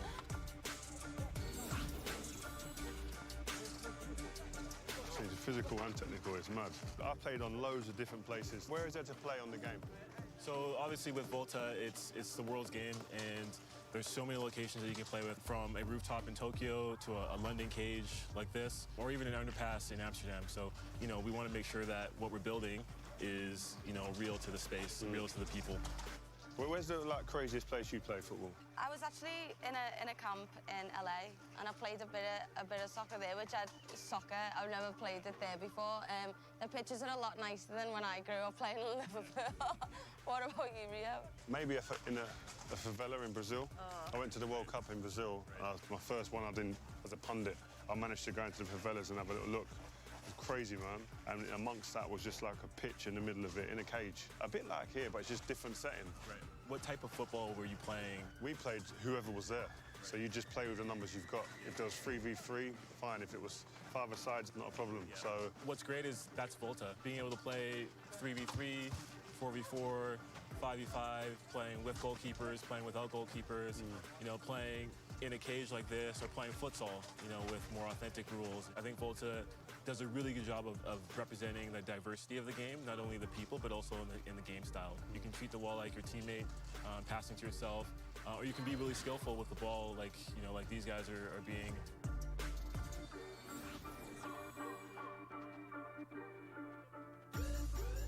Volta football is such a diverse game, and for millions of people around the world, streets is their stadium.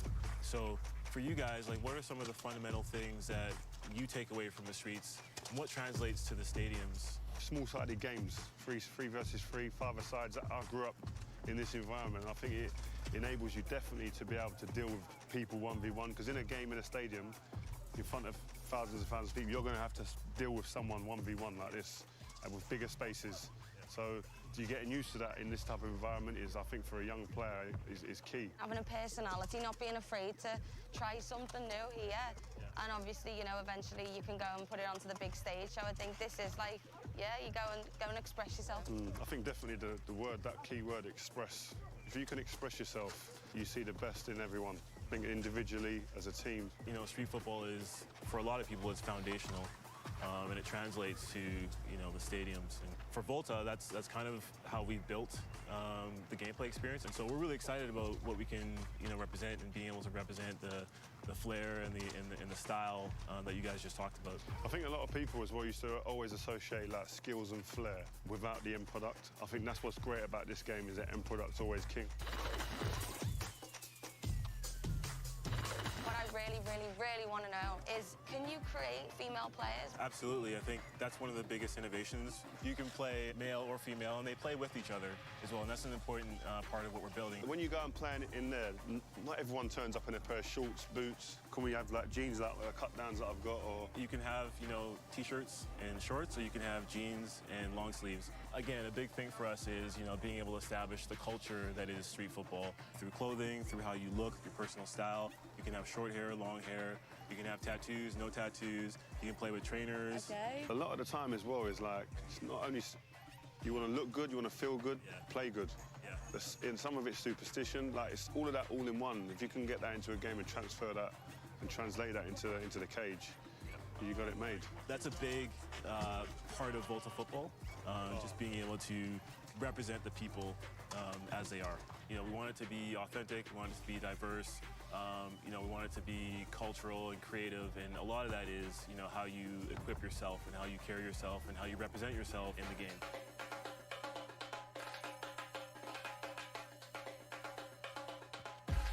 Jeff, thank you so much. Rio, it's been a pleasure. I can't wait to play Volta, so I'll see you in the cave. Well, there you have it. Volta football, pretty cool stuff there. Now, I can't wait to get my hands on it later this summer, but talk to us about the exciting new gameplay updates and innovations that are going to be coming to FIFA 20. We have FIFA lead gameplay producer Sam Rivera here standing by. Sam, welcome. Thanks, Alex. It's great to Let's be give here. it up. Give it up for Sam. Thank you. Thank you. Yeah. All right. Pleasure to have you here, my friend. Now, here's the deal. I knew this coming into this. When they asked me to do this gig, I was like, listen, this is going to be a tricky one, right? Because FIFA has a very passionate community. I know this. I experienced this firsthand when I hosted that FUT Champions Cup. And you and I, we talked a lot about how important it's been for you to engage with the audience, with the fans, with the community on FIFA 20's development. So why don't we dive into that? Tell me about that process and how the community played a role in making this game a reality for you all. Absolutely. Community feedback is a big deal for us. The combination of community feedback and football itself is what inspires us every year to keep innovating and to create the most authentic and fun experience we can. And we know we have a big community, so this year we actually talked to over 3,000 players, from pro players to new players, casual players, hardcore players. And because we know this is a two-way conversation, we released an important pitch notes article at the end of May, where we explain a little bit more about how we approach community feedback. So we listen to things like shooting inconsistencies or AI defending, and this feedback, together with our drive to create a more authentic football experience, led us to develop a new feature set that comes together as football intelligence. Okay, all right, so catchphrases are all well and good, right? But let's dive into this, right? Because I want to be able to dive deeper into what all this means for the player. What does football intelligence mean for the folks that are going to be playing in a few months? Sure, football intelligence is a combination of features that improve the three main components of the match: on the ball, off the ball, and the ball itself. And this year we're innovating in those three areas. On the ball, we're enhancing the one-on-one moments by giving you new attacking and defending tools. Off the ball, with a re-architected game flow, we're giving players more time and space on the ball. And for the ball itself, we have a brand new ball physics system that elevates the authenticity on every touch. Okay, so you mentioned off the ball first. That's something that, I'm assuming you're talking about computer control players there. And this is a big topic within the community. I know. How those players interact with you when you're playing the game. So, yeah, I mean, what is off the ball? What does that mean for us? Yes, so off the ball, if there's something that is really going to change how the game plays, is the re-architected game flow. This new game flow was designed to give more time and space to the dribbler and create more one-on-ones. A one-on-one is one of the most interesting parts of football to watch or to play if you actually play the sport. And in FIFA, it's going to be the time where user skill is going to make a difference. And while we're creating more one-on-ones, we're also encouraging more user control defending, and we are reducing the amount of AI defensive support that you get from your teammates. Okay, all right. So you really want to like influence the player to be engaged in that process. And I know it seems like we're kind of just like throwing questions out here, but you know, because I'm curious, I'm really interested, right? When I have a controller in my hand, you know, what does this feel like? You know, what extra space is being created with this more player-controlled approach? Yes, first of all, the re-architected game flow allows us to encourage smart technical build-up based on skill. So when you score a goal, you feel like you really worked for it. And because you mentioned space, yes, spacing is actually one of the biggest benefits of this system. You will see how your teammates spread around the pitch in a more authentic way, allowing you to read the game better and also giving you new ways for you to create your own scoring chances. And visually, just the game looks much more like real football. Yeah, so my AA teammates are going to be way more helpful for me because Lord knows I need that, all right? Which I think, you know, a lot of us feel the struggle there. But now, what about the player, me, right? As I'm playing this game, what new tools do I have that I can put out there on the pitch? Yes, so football is all about the decisive moments on the ball. And now that we're encouraging those moments, we're also giving players the tools to make sure those moments are in their control. Okay. So there's 4 features that I want to talk about. Composed finishing, strafe dribbling, control tackling, and the new penalty kicks and free kicks. All right, so 4 big topics. Yeah. Let's just dive into this. Composed finishing, what do you mean by that? Sure. We received feedback from the community regarding the difficulty to finish in front of goal. Okay. So in FIFA 20, with the new composed finishing, you're going to experience more clinical and consistent shooting when you're in a one-on-one with the keeper, for example. And if you try a more difficult shot, let's say a volley from outside of the box, then you're going to have more chances to miss. So overall, we are improving the fundamentals of shooting to provide a more authentic experience. And we also listen to feedback about time finishing, and we are very confident that the changes that I just mentioned to the fundamentals of shooting, in addition to some tweaks that we're doing to the actual time finishing mechanic, are going to give you a more satisfying shooting experience, whether you time your shot or not. We are actually just releasing another Pitch Notes article about this topic. If you want to know more information, you can check it online. Okay, so a whole topic just on this alone, which is very dedicated there. Now, you also mentioned another attacking tool, which was strafe dribbling. Yeah. So how is this now going to play a role in how I play out there? Good question. So we are reinventing the strafe dribbling mechanic. Okay. This tool adds more dimension in attack, giving you more control, more precise and agile control of the ball when dribbling. And I would say this tool is great to lure your opponent in, and then when he's getting closer, use your player's agility, speed, and skill to beat that defender. So if it wasn't any indication, though, you know, I'm going to be on defense quite a bit. So we'll see. Because of that, as a defender now, we're continuing to just run through these tools, these new gameplay additions that are coming to it. What about on the defensive front? Yes, to counter the attacking tools, we also need to bring some innovation into defending. The new control tackling system, which uses the sophistication from the active touch system from last year, is going to improve your player's tackling ability to ensure you win possession back more often than ever when you tackle in the right context. Okay, and then the most intense, nerve-wracking moment in any game of FIFA, me and my boy Rob, we went, this is an everyday thing for us. Penalty kicks. Yes. What changes are you making to penalty kicks? We have brand new penalty kicks and free kick systems. Okay. So first of all, the aiming mechanics are completely different and more accessible. But obviously, we're keeping some elements of skill in there to make sure there's enough depth in the mechanics for those that want to be masters on those systems. And for example, in free kicks, you're going to have full control of the spin that you apply to the ball, and that's going to create your trajectory. So you can do side spin, top spin, no spin, or a combination of them. And that's going to be based on how you swing your right stick. And then you will see the trajectory. So you can go around the wall, you can go over the wall, you can do a knuckle shot, for example. Ultimately, these systems are more, they're more fun, you have more control, so that you feel like it's more rewarding. And you swing your right stick, and then you see the trajectory being created, and that's the cool part. So, you know, for like us FPS gamers out there, maybe that's something that I can actually be good at, you know, like exactly hit with the right stick. That's awesome. All right, so on the ball, talked off the ball, but the ball. That is the most essential part of the beautiful game. So what's new with the ball? We have a brand new ball physics system. And the ball is at the center of every match. And the innovation that we're bringing to the ball this year just gives you a more authentic experience in general. Yeah. So we rewrote how the ball behaves on every player contact, on every bounce, on every interaction, and how spin affects the trajectory of a shot, pass, or cross. So what you will see is more realistic player deflections, more realistic bounces, and if you do a shot, let's say a finesse shot, you will see maybe more curve. If you do a lace shot, you will see a dipping trajectory, a rising trajectory. There's more variety in general. So the entire FIFA experience feels fresh because of this new ball physics system. Trying to get that ball to bounce in fun ways is going to create some interesting moments, especially for a lot of our top players out there.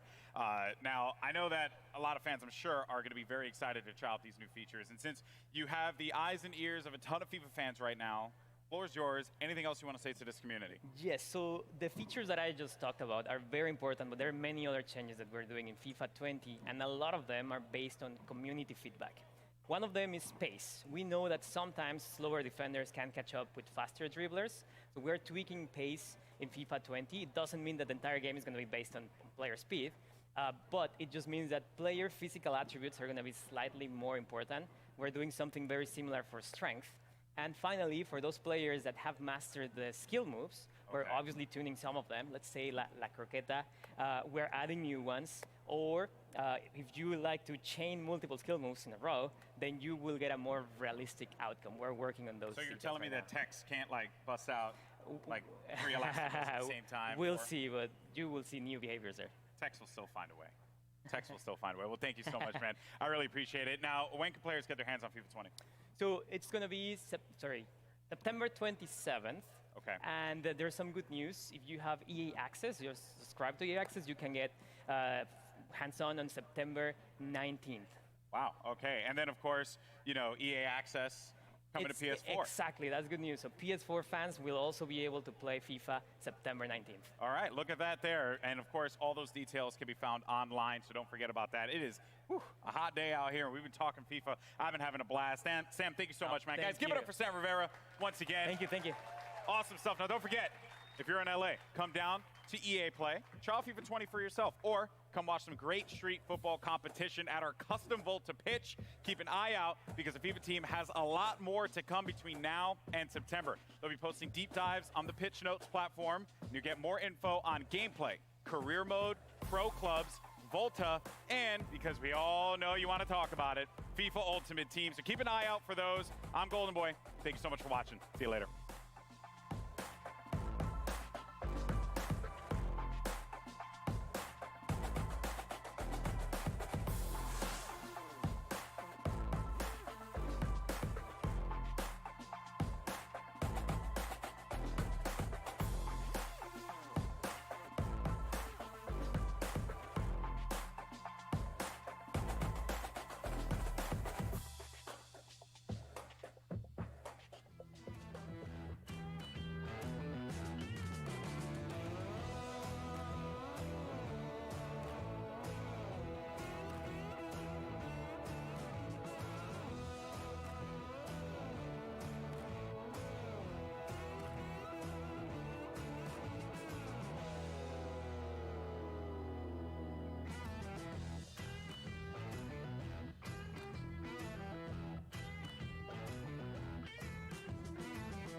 All right, so we got Madden coming up in about 9.5 minutes.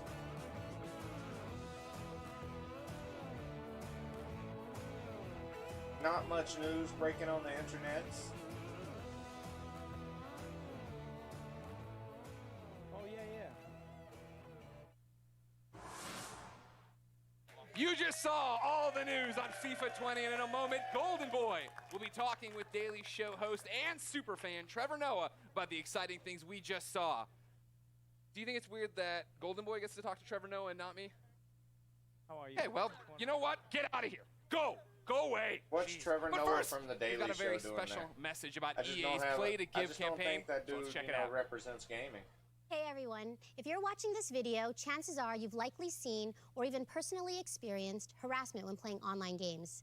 In fact, 57% of players say they've been bullied or threatened online. We need to change that.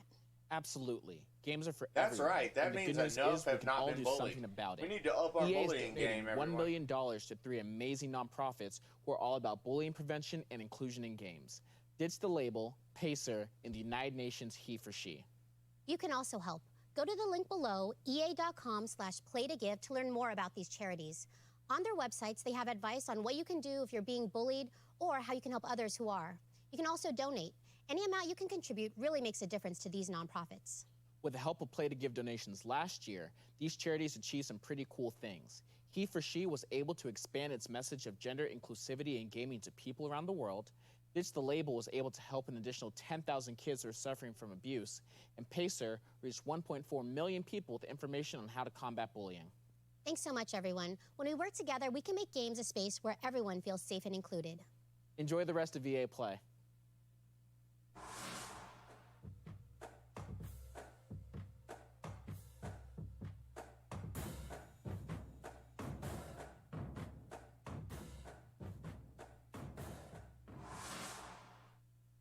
Hey, what's going on, everybody? Golden Boy here at EA Play once again. And just so you know, it's always good to give back to a great cause. You can find out more info about Play to Give online. Now, everybody, welcome to the Now, EA why Play does he stage. roll the end of his host of the sleeves Daily like that? Show, FIFA superfan, Trevor Noah.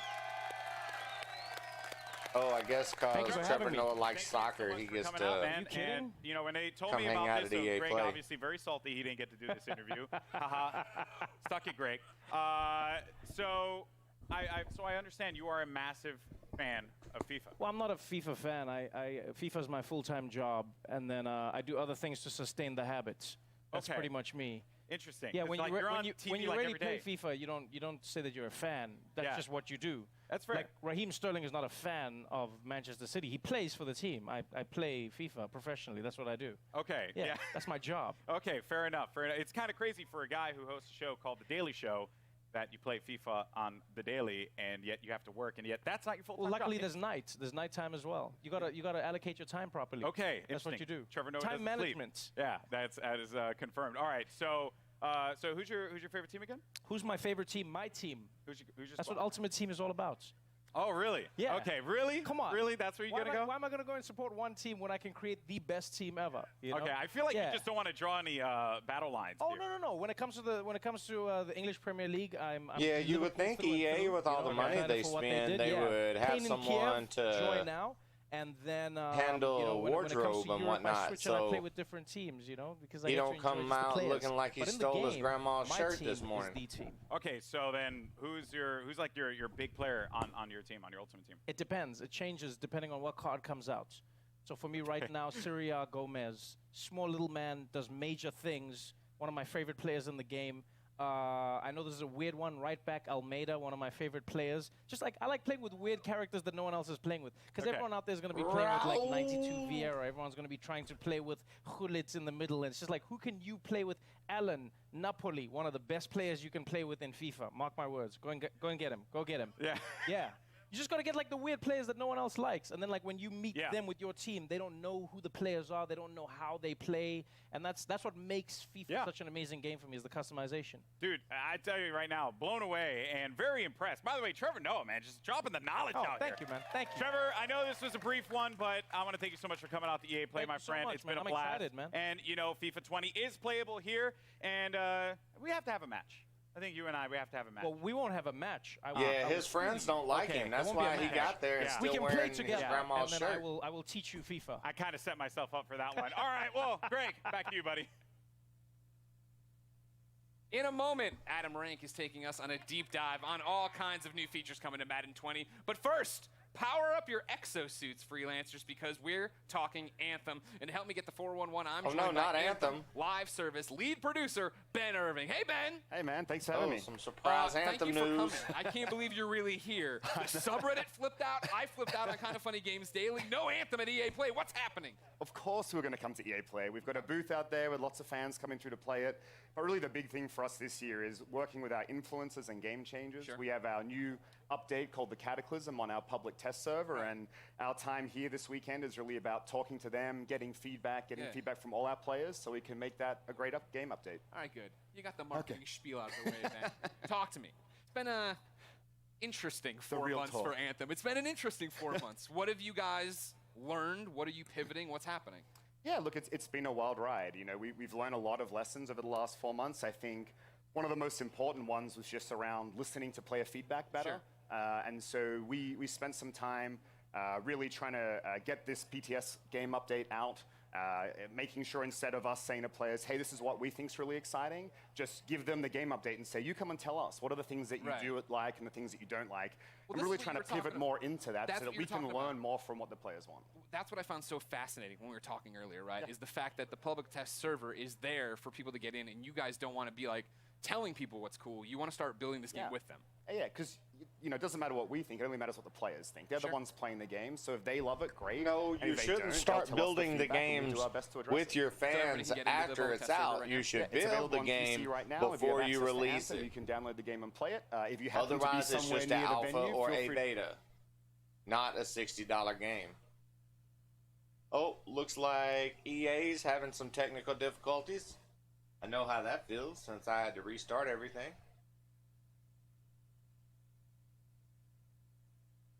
Come on back. Come on, E3. Are we going to have to go to a different feed?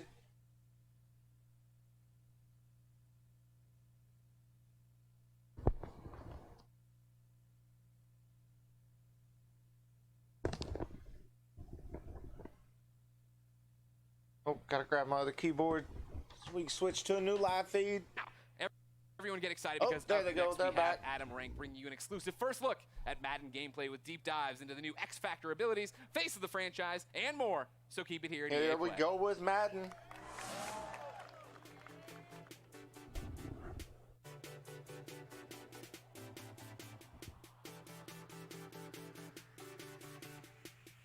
Looks like they had a stream breaking concept. Dude, I'm talking about Anthem. And the stream breaks. That's just like Anthem.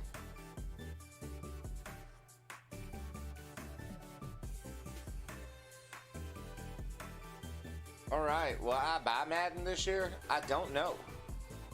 I did skip buying Madden 19, although I did notice it was up for free in the EA Vault, so I may play some of that on Xbox.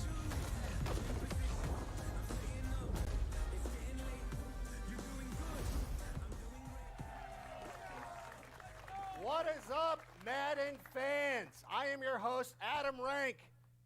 Nobody. One person applause break. I wanted a bigger pop than Trevor Noah, but that's okay. I'm still stoked to be here live from EA Play here in Los Angeles. Now, back at the NFL Draft, we revealed a ton of new features coming to Madden 20. Since then, we've been asking what you, the fans, want to see. Well, guess what? We've heard those results, and they were overwhelmingly clear. You guys want rank in the game. I'm in the game. Nope. I'm not in the game. I'm sorry. No, we got gameplay. We are going to give you actual gameplay. That's coming up in just a moment. We'll be bringing you your first look in Madden gameplay, the ones that you've been asking for. But right now up front, we're going to do a quick recap of 5 awesome new features coming to Madden 20 and show you even more details. Let's open things up with Face of the Franchise, the brand new career campaign that allows you to create a... You can pop for that. That's cool. It's a cool feature. You will be able to create a superstar quarterback, select one of 10 D1 schools, and compete in the college football playoffs. And speaking of superstar quarterbacks, we sat down with NFL MVP and Madden 20 cover athlete Patrick Mahomes to hear more about his superstar journey. I've always loved competing. And to me, there's no added pressure. There's no added expectations. That's stuff that I've put on myself since I was a little kid. I feel like I'm just that same guy that's been putting in the time and the work my whole entire life. Now it's about pushing myself every single day to get better. It's about passion. I'm going out there having fun. You have to make sure that you're just evolving and never being satisfied with where you're at. Coming into the league, it seems like every single year there's some different guy that's just faster and stronger and bigger. And so you have to find different ways to get better, and those are the guys that find ways to win in the end. Every single year from college to come into the league, and as my career goes on, I just keep getting better and better at the approach from each play and recognize what you have to do to have success. The first time I ever ran out the tunnel in front of that crowd, it was a surreal feeling, and I'll never forget it. My expectation was to win the Super Bowl, and I fell just short of that. You use that stuff as motivation. This is just the beginning. Oh, wow, Patrick Mahomes. Give it up.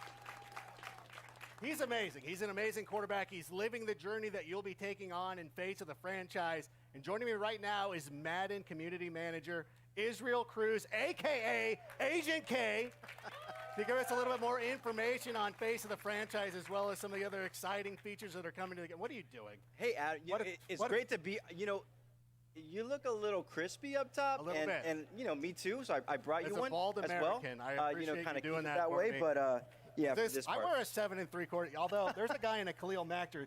Take off the Chiefs cap, put this on.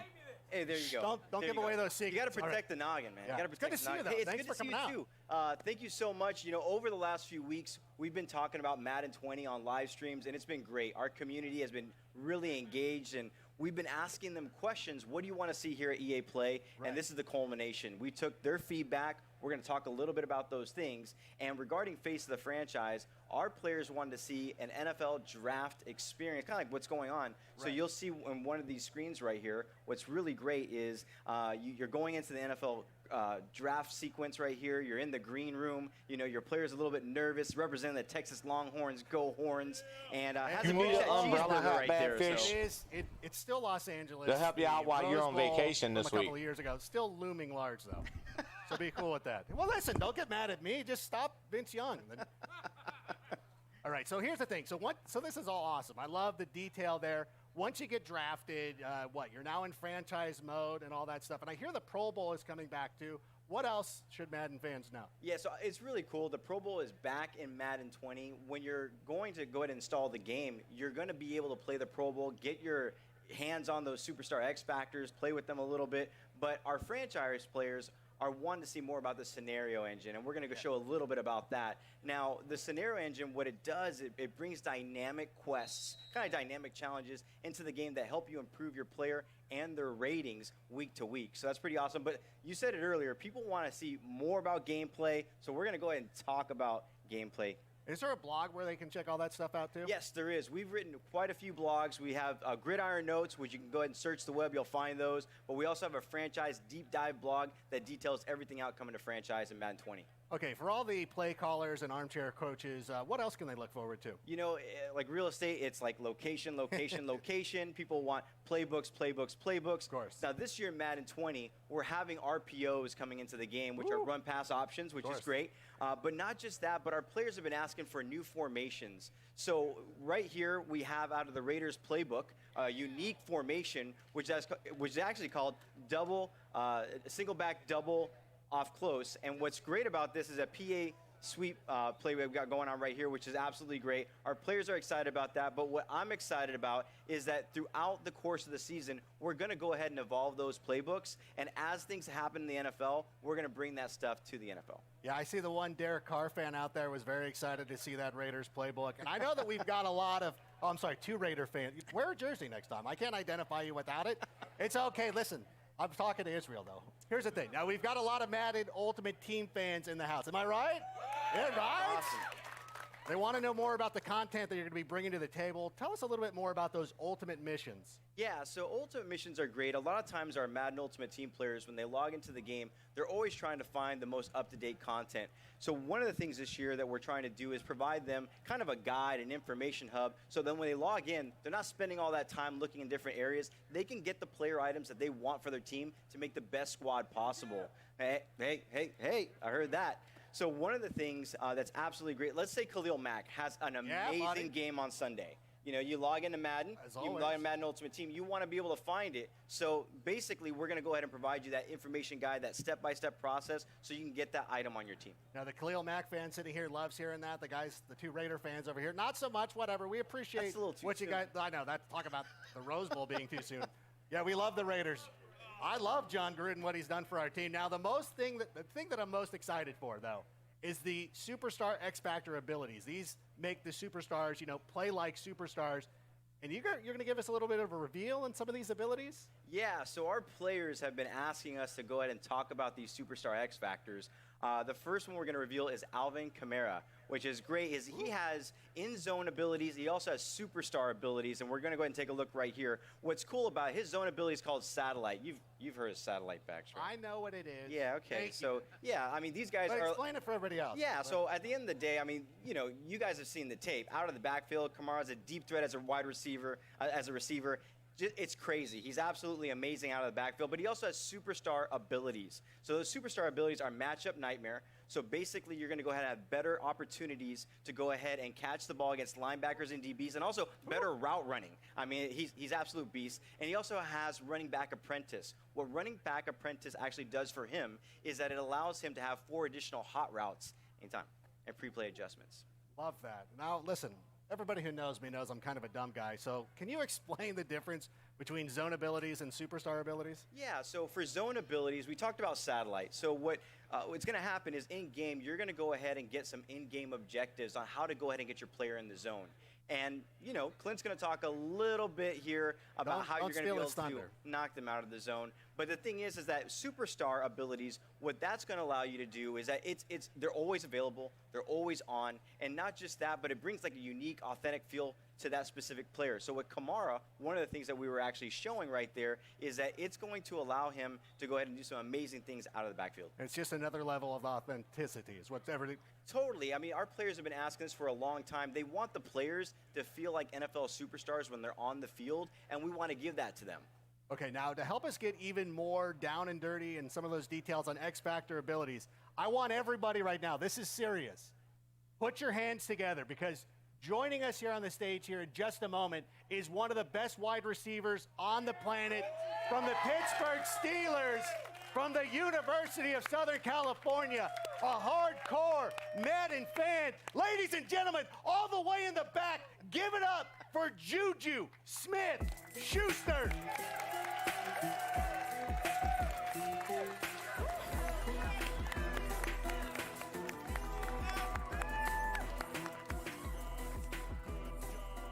There it is. The crowd loves Juju, right? Yeah. Juju. You guys, oh my goodness. You know what? Thank you so much for coming out. We always appreciate you taking the time and interacting with the community and everything. How are you enjoying your time here at EA Play? I'm loving it. It's awesome. It's a blessing to be here. You see the fans, the Steeler fans. Look at that. I was here last year, and it was an amazing setup. And to come back again, no question. And, you know, when I heard about Madden 20 and I heard about Pat Mahomes being on the cover and that whole X Factor thing, I was like, wow, this is amazing.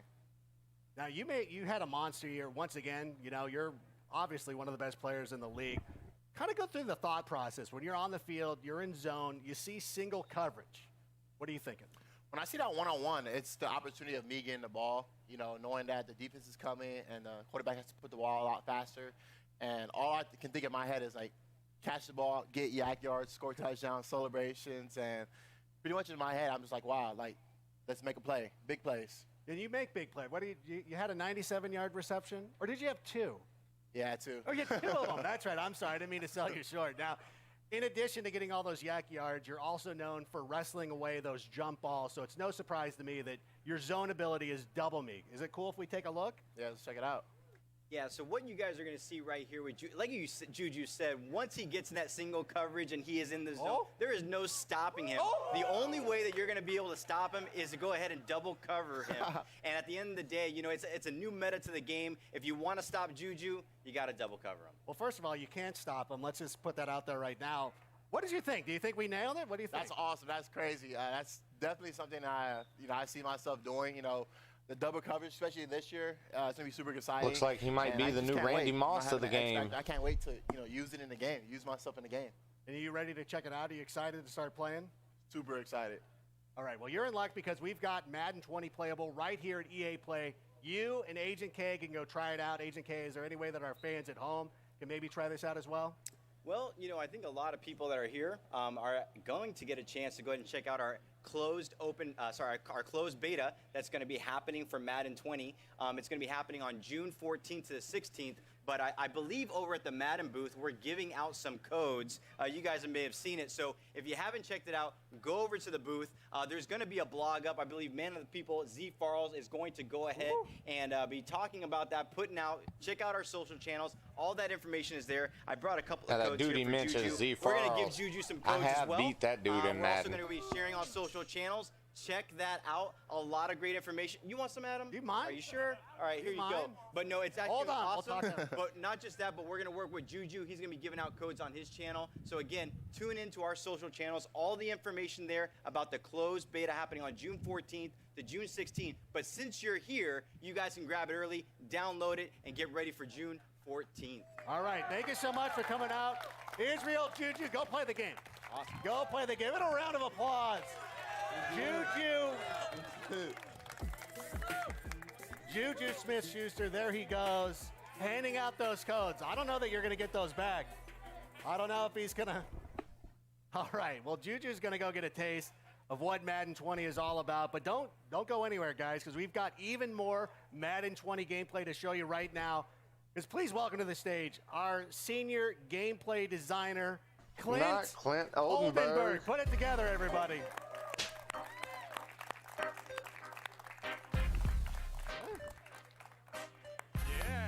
Keep it going.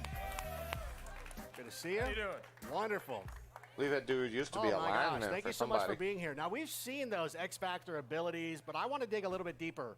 Tell me a little bit more about how they impact gameplay.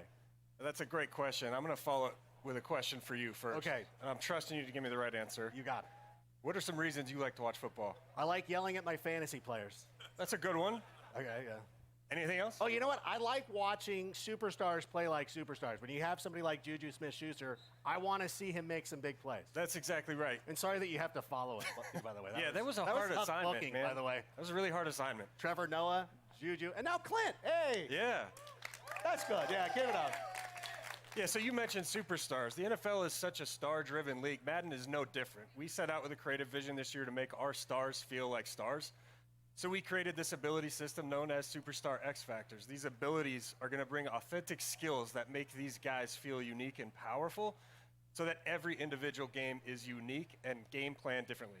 And that's what it's all about, authenticity. And that's great that you guys take that extra level of realism. Can we see some more X Factors in action? Can we, we talked about Mahomes at the start of the show. I'd love to see him go out there and do his thing if that's possible. Yeah, we got some cool stuff to show you here with Patrick Mahomes, our cover athlete. Bazooka is his zone ability. Now, to get into the zone, you have to do an in-game objective. With Mahomes, you have to complete 4 passes of 30 yards or more, and once you get inside the zone, denoted there by his X-Factor icon, he can throw the ball further than anyone else in the game. His max pass distance is increased about 15 yards to about 80. You can bomb the thing. Everybody's oohing and eyeing. I mean, that's what we see on Sunday. Now, you talked about the air yards. It's got to be air yards, right? Not dump off to Damian Williams? Exactly. 4 passes of 30 yards or more. That's traveling in the air Well, the 30 yards, so the X-Factor rack yards don't count. And this all makes sense because abilities obviously seem pretty Mahomes has cool. a hell of an arm. But can all quarterbacks make throws like that? Or I'll be is this glad to just check those exclusive out to him? online. Bazooka is exclusive to Patrick Mahomes. I mean, he's got the big arm. He's on record as throwing an 83-yard pass. We may be selling him a little bit short. But this is not a gimmick ability. These things are inspired by their real-life skills that make them special. So that's his zone ability. Does he have any others? Yes, he also has superstar abilities. As an X Factor, one of our better X Factors, he has a zone ability and then superstar abilities. We're going to break down his loadout right here. We got Escape Artist first. And as everyone knows, he's a dual-threat quarterback. Escape Artist gives him elite agility and speed when scrambling on passing plays. Looks like Mahomes, right? It's Yeah, it does. Unfortunately. I mean, that's what he does. And then Dashing Deadeye gives him perfect passing accuracy when throwing on the run. So it's a nice little combo there. Perfect passing accuracy is the best accuracy you can have in our game.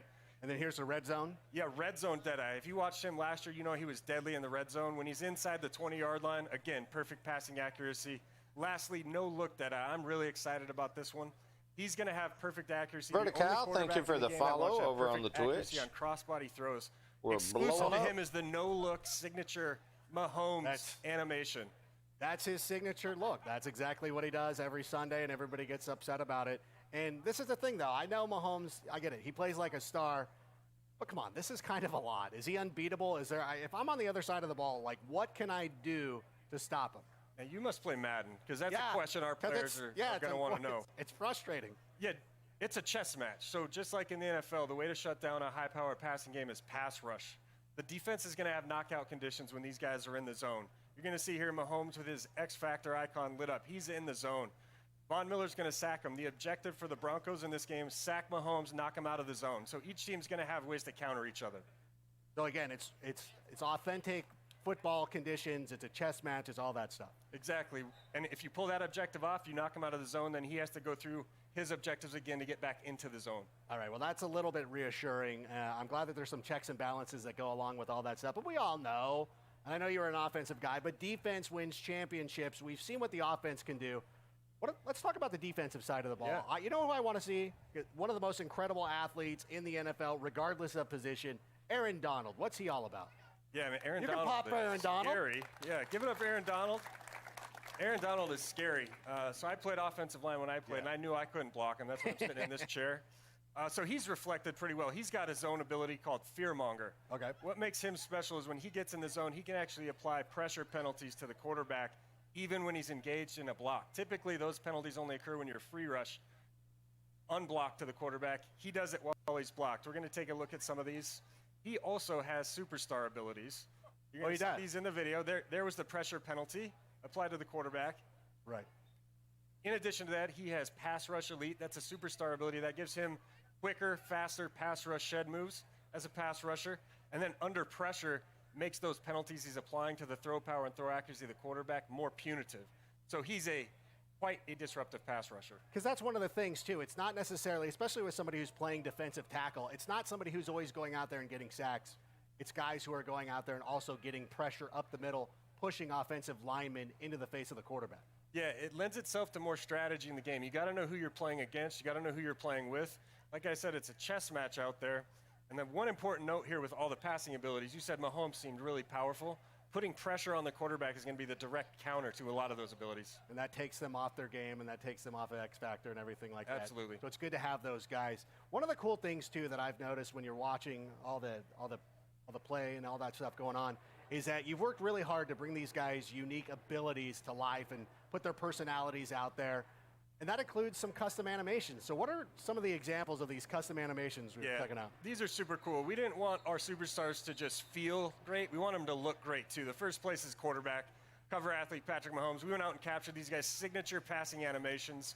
We have coverage for about 6 to 7 of the most popular quarterbacks in the game. We're going to continue to add to these throughout the year. Aaron Rodgers, quick release. Drew Brees, you know he's always fidgeting if you're a Saints fan. And it extends beyond quarterbacks. Everyone knows Zeke Elliott's feed me, getting the team in the zone. These animations, you know, celebrations, throw styles, it's to connect with your favorite players, connect with your superstars on the field. Well, you saw it. Like, why when we saw the thing with Ezekiel Elliott, somebody who's a Cowboys fan or just likes watching him play, that they can identify with. They start cheering and they like seeing that kind of stuff. I don't like seeing Aaron Rodgers leave his feet and throw the ball 90 yards down the field. But whatever. We don't have to get into that, Khalil Mack. That's I got all right. it. But you know what? We've talked a lot about the new features. What about player mechanics? Because as a player, what are like some of the tools in my toolbox, so to speak? Nailed it with the toolbox. Right, I love it is. It's kind of what it is. Yeah, we're always looking at ways to add new mechanics to the game, give our players more control. There's 2 that we want to go over today, and they're both for the quarterback. The first is the new scramble mechanic or pull down mechanic. What this does is give you the ability on a passing play to pull down the passing icons with a button press, become a ball carrier, full access to all the spin moves, jukes, ball carrier moves, and then you can bring back your icons again with the same button press and throw it at any time. Makes any quarterback a dual threat, brings some skill. Here with Ben Roethlisberger, we're looking at the new pump fake mechanic. You can now pump fake to a specific receiver on the field by double tapping the button. You're going to see the reticle come up to get guys to bite on it. It could dual purpose mechanic, you can also use it to pull down if you feel like you've made a poor decision and you want to cancel the throw, just quickly double tap it, you'll pull it back down. So you can, kind of pump fake it to an outside guy and then check it down to a tight end or something like that? Absolutely. You can even use it on double moves. If you want Juju to run a slant and go, okay, pump fake it on the slant, take him deep. Oh, that's amazing. And it just keeps getting better. And you know this. You played in the NFL not too long ago, but the game has changed so much in the number of years since you've been gone. We've seen a lot of college coaches come in, and they've brought in their offenses, and most recently Cliff Kingsbury down there in Arizona, bringing in his high-powered offense. Kyler Murray, not a prototypical quarterback. He's shorter, but they're going to do a lot of that run-pass option. Are you bringing that into the game? Yes. Super excited to announce that we are delivering RPOs, as they're known. I mean, you can't watch an NFL broadcast without hearing that acronym, RPO. All they talk about. 13, 14 times, right? So this is a concept taking the entire football world by storm. We actually have 3 different types of RPOs in our game. We have alerts, peaks, and reads. I'm going to break those down really quick for our players. The first is an alert. That's a very basic pre-snap read. You're calling a running play, and you're going to look at what the defense is aligned in. If you think you can run the play, you just call the play, you hit nothing, you'll hand it off, and away you go. However, what's cool about those plays is you can branch out of that handoff at any time just by hitting the receiver icon and throw it if he's open. So that's a really cool way to be creative on offense. And then there's 2 other types. The peak, more similar to a read option. You're reading a single defender on defense, looking at his behavior after the snap. If he bites on run, you could pull it out, throw to your receiver, and if he sits back on pass, you just hold the button down, hand it off to the running back, gain yards on the ground. Lastly, the read. This is more like the traditional triple option play. Thank you for the follow, Vanilla. 2 to 3 defenders after the snap. Look at their behavior, over on Twitch. Then decide if you want to hand it off to your running back, keep it with your quarterback, or throw it to the receiver. We actually have over 200 RPO plays in our playbooks this year. 220. That's a lot. That is very impressive. And it sounds like you've built in a lot more flexibility. Are there any other formations or plays coming to the game? Oh, yeah. You're going to see, if there's any Eagles fans in here, you're going to see something cool here in a minute. We got new animation technology as part of our RPO story. So we were able to put in a lot of these cool concepts you're seeing in the NFL right now. Philly Special is in the game. Look away, we're going to see Patriots that fans. on the gameplay right here. There it is right there. We also have a lot of jet sweep touch pass concepts. You're seeing the Chiefs and the Rams, teams like that using end arounds. You're going to see a lot of fresh, unique content in the playbooks. And the cool thing is, we're going to be updating the playbooks all season long to make sure that we're staying up to date with the NFL. This is all amazing. Thank you so much, Clint. I cannot wait for this game. And we've dropped a lot of awesome info here about Madden 20 here at EA Play. I just want to say once again, I'm Adam Rank. If you want even more Madden 20 news, you can tune in to the Madden channel right after this. But before we finish up, though, I've got one last treat for you. Player ratings. They're one of the trickiest things to get right in Madden. Well, in addition to being a game designer, Clint uses his background as a former NFL player to help make sure that those ratings are accurate. And our friends over at ESPN have helped to put together a little video to get us the scoop on the best job in the world, the Madden Ratings Adjuster. Let's roll it. This is good. Sounds loud enough to reverberate across the Rockies. They're ready for football in Denver. As the Broncos get set to do battle.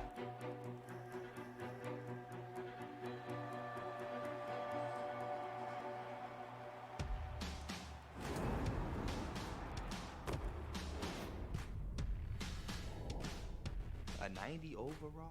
Yeah, y'all got my jumping weak, bro. I seen that. My Madden rating is horrible. It is trash. We're trying to make our game match what these players are doing in real life.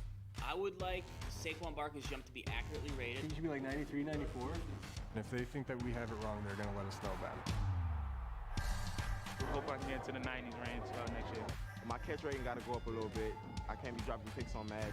I need my speed up. Just turn the notch up a little bit for you, boy. Mine sucks.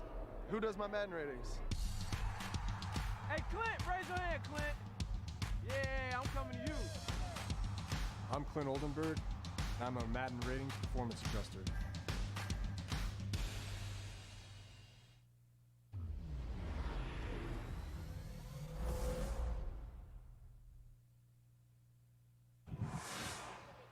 Between those new X Factor abilities, face of the franchise, and the RPO, and all Well, that that gameplay, does it for Madden. fans have A couple of lot new to be features that were excited cool about. to see. And now, I can't wait for our final show of the day. Next, it's more we're going epic into than Star Sims. Wars, more extreme than Battlefield, and more competitive than Madden, FIFA, Apex Legends combined. That's right. I'm talking about The Sims. But before we talk Simlish, the Apex Legends Watson reveal earlier has inspired me to come up with some legend ideas of my own. So I'm now joined by Apex Legend game designer Griffin Dean has agreed to hear my feedback. Griffin, to you, what makes a great legend? So in a lot of ways, it has to do with the way that they interact in the ecosystem of characters and a lot of sort of creating interesting interactions and choices for players. So a lot of it has to do with sort of the way that the legends work together as a unit rather Sure. than them individually. All right. Yeah. Well, I didn't really base my picks or my descriptions on that, but I can work on the fly. All right, Let yeah. me first off tell you about the Grabbler. The Grabbler? Right, the Grabbler. I He likes like- to take things. Okay. He takes things. Okay. So he could be taking people's ammunition. Okay. He could take that, you put your pings up, he could take away pings. Okay. Is he a kidnapper, you might ask?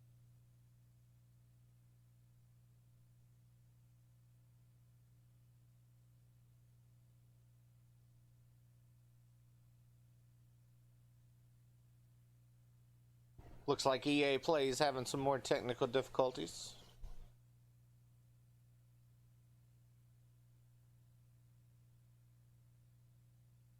We can look and see if there may be another feed to jump in on.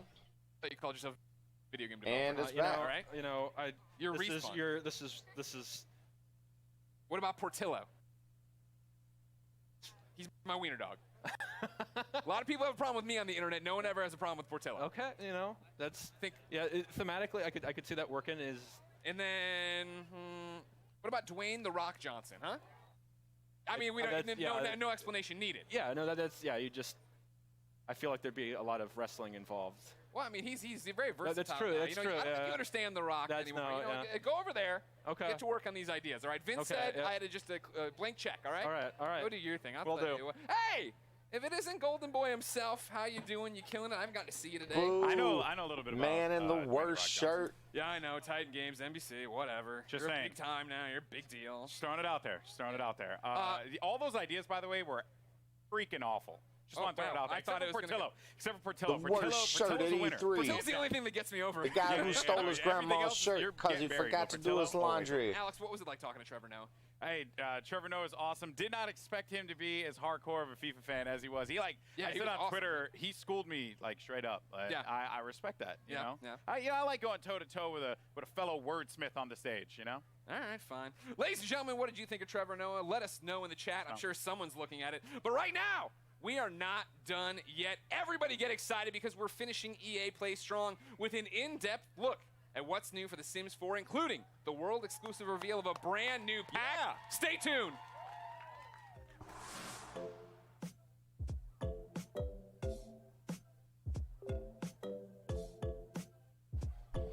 All right, we're just going to stay right here in full screen for the Sims presentation. After the Sims presentation, we'll do a quick review of today's news and rundowns from EA Play. And then we'll be back later to see what other announcements have come out. But right now, let's check out the Sims.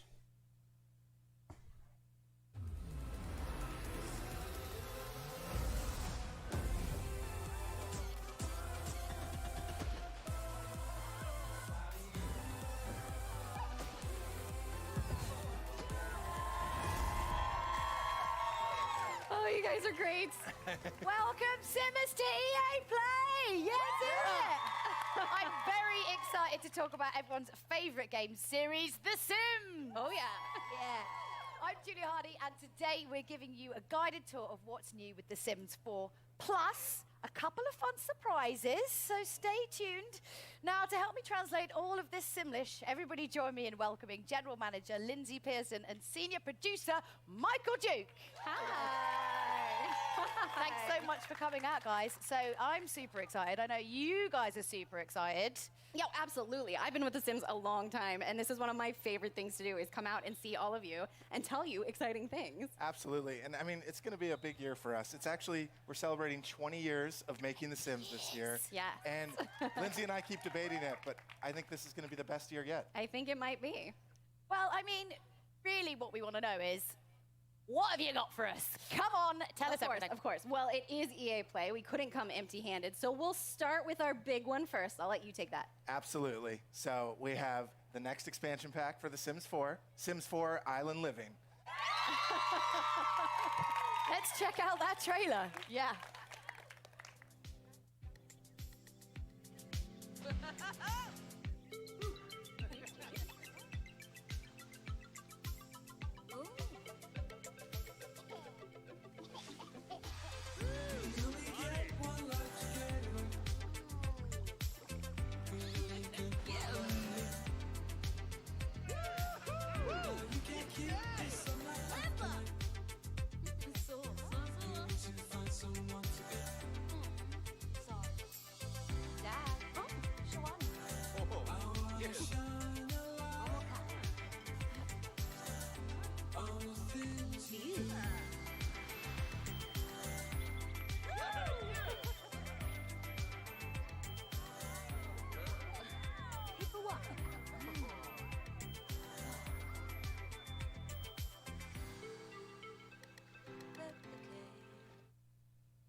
I was just waiting for that one. Oh, that was so cool. And look, we're in our own little island paradise. Can I just say, I didn't know what the reveals were going to be, and I accidentally just wore this. Super weird. And obviously, you know, talking about fashion, there's a lot of island fashion in there. One of the biggest things people absolutely love. What can we be? What can we be dressing up as? What can we look like? Absolutely. You know, to capture that island spirit, we needed to have a lot of new outfits and capture those Is colors. my outfit going to be in there? You're going to put it in the game, Not right? exactly that, but What? Why certainly not? those bright colors like you're showing off there. But, you know, we really wanted to add a lot of island wear and that stuff you can stay cool in when it's so hot. It's true. Yeah. And we had to bring in a lot of new fun colors and patterns, but also hairs, accessories, everything to deck out head to toe to just chill and relax on this beautiful island. I mean, look, that's some amazing fashion right there. But what if, you know, I'm getting a little bit hot. I'm not someone who likes to dwell on a beach too much. You know, what if I want to go in the water? What's going to be happening there? So we're very excited. So for the first time in The Sims 4, our Sims are going to be able to walk right into the open water. And we're opening up Yes. open water gameplay. Just been teasing the water Yeah, at well, this point. It's there. I mean, like you saw in the trailer, she walks right in. Our Sims are going to be able to do that, and you can snorkel in the water. There's swimming, floating, and there's also those pretty awesome aqua zips. Yeah. If you're in a hurry to get where you're going. So what inspired you guys to introduce this kind of ocean gameplay this time? Yeah, well, we've taken The Sims to a lot of different worlds and a lot of different places, but we hadn't yet really played with the idea of where the land and the water meet and really bring you into an ocean environment, which seems like a great addition. Absolutely. I mean, you know, when I think of tropical islands, I'm thinking of, you know, like palm trees, ocean waves, relaxing on the beach. So, like, tell me more about this world. What can I actually do in it? Yeah, so the island of Sulani will have all of those things and more. It really is the perfect place to unplug and enjoy this natural feel. So you can explore all these little alcoves. You can live closer to the coast, or you can live higher up towards the hills, or What's wrong? Yeah. So, no, wait, there's an active volcano here. Absolutely, Sorry, yeah. you were selling me the dream of living on an island. Well- Now I'm not sure I really want to go there. So- it is a real island. Most islands are formed by volcanoes. Yeah. Just Well, so don't you get know. nitpicky. Yeah, so we had to put this active volcano in there. Now, you don't have to live next to it, but Right. the riskier Sims may choose to live nearby. Oh, yeah, and then, sometimes Kel's it gets surprise. angry. Something You got to watch out terrible for those happens. lava bombs. Don't do what? it. Like, Don't. Oh, The Sims. I don't know how that was going I to mean, go, what do but you probably expect's not going to well. happen when you touch something Yeah. really, really hot? It probably burns. Beautiful locale, slightly dangerous. I mean, what other surprises are in store on this island? I mean, I, for one, want to know if I can befriend any kind of cute animals there. What kind of animals can we befriend? Well, I mean, it wouldn't be The Sims if we didn't let you make friends with some of the animals. Exactly. So in this case, the one we're really excited about is the dolphin. Yes. So our art team and animators just blew away the expectation on this. Any The dolphin's research so much trips fun. like the Battlefield team just going off to somewhere hot? Like, No, oh, we're going just to talk need to go them an about island. how they got to do that. Yeah, clearly we missed the angle on that one. But But they're so cute, and you get to make like a really nice friend with them, and maybe they'll do tricks for you or squirt water in your face. You know? absolutely. Well, and then we added a bunch of tropical fish to the water too. Yes. So we really wanted to get those coral reefs around the island to feel lush and full, and so that meant more fish. Lovely. I mean, I don't know. We don't have fish like that in the UK. I mean, we might do, but the water's so murky, I've never seen them. So I'm sure they're down there. I mean, They're they must probably be. lovely. What do you put with the chips? Right. I'm sure they're What comes beautiful. from At least rainbow they fish? taste delicious. You have that going for it. I mean, I think the island looks so relaxing. But obviously, it's not really about vacation. It's also, you know, it's about kind of working there as well. But like, what's kind of like the feel and the vibe of the island going to be like?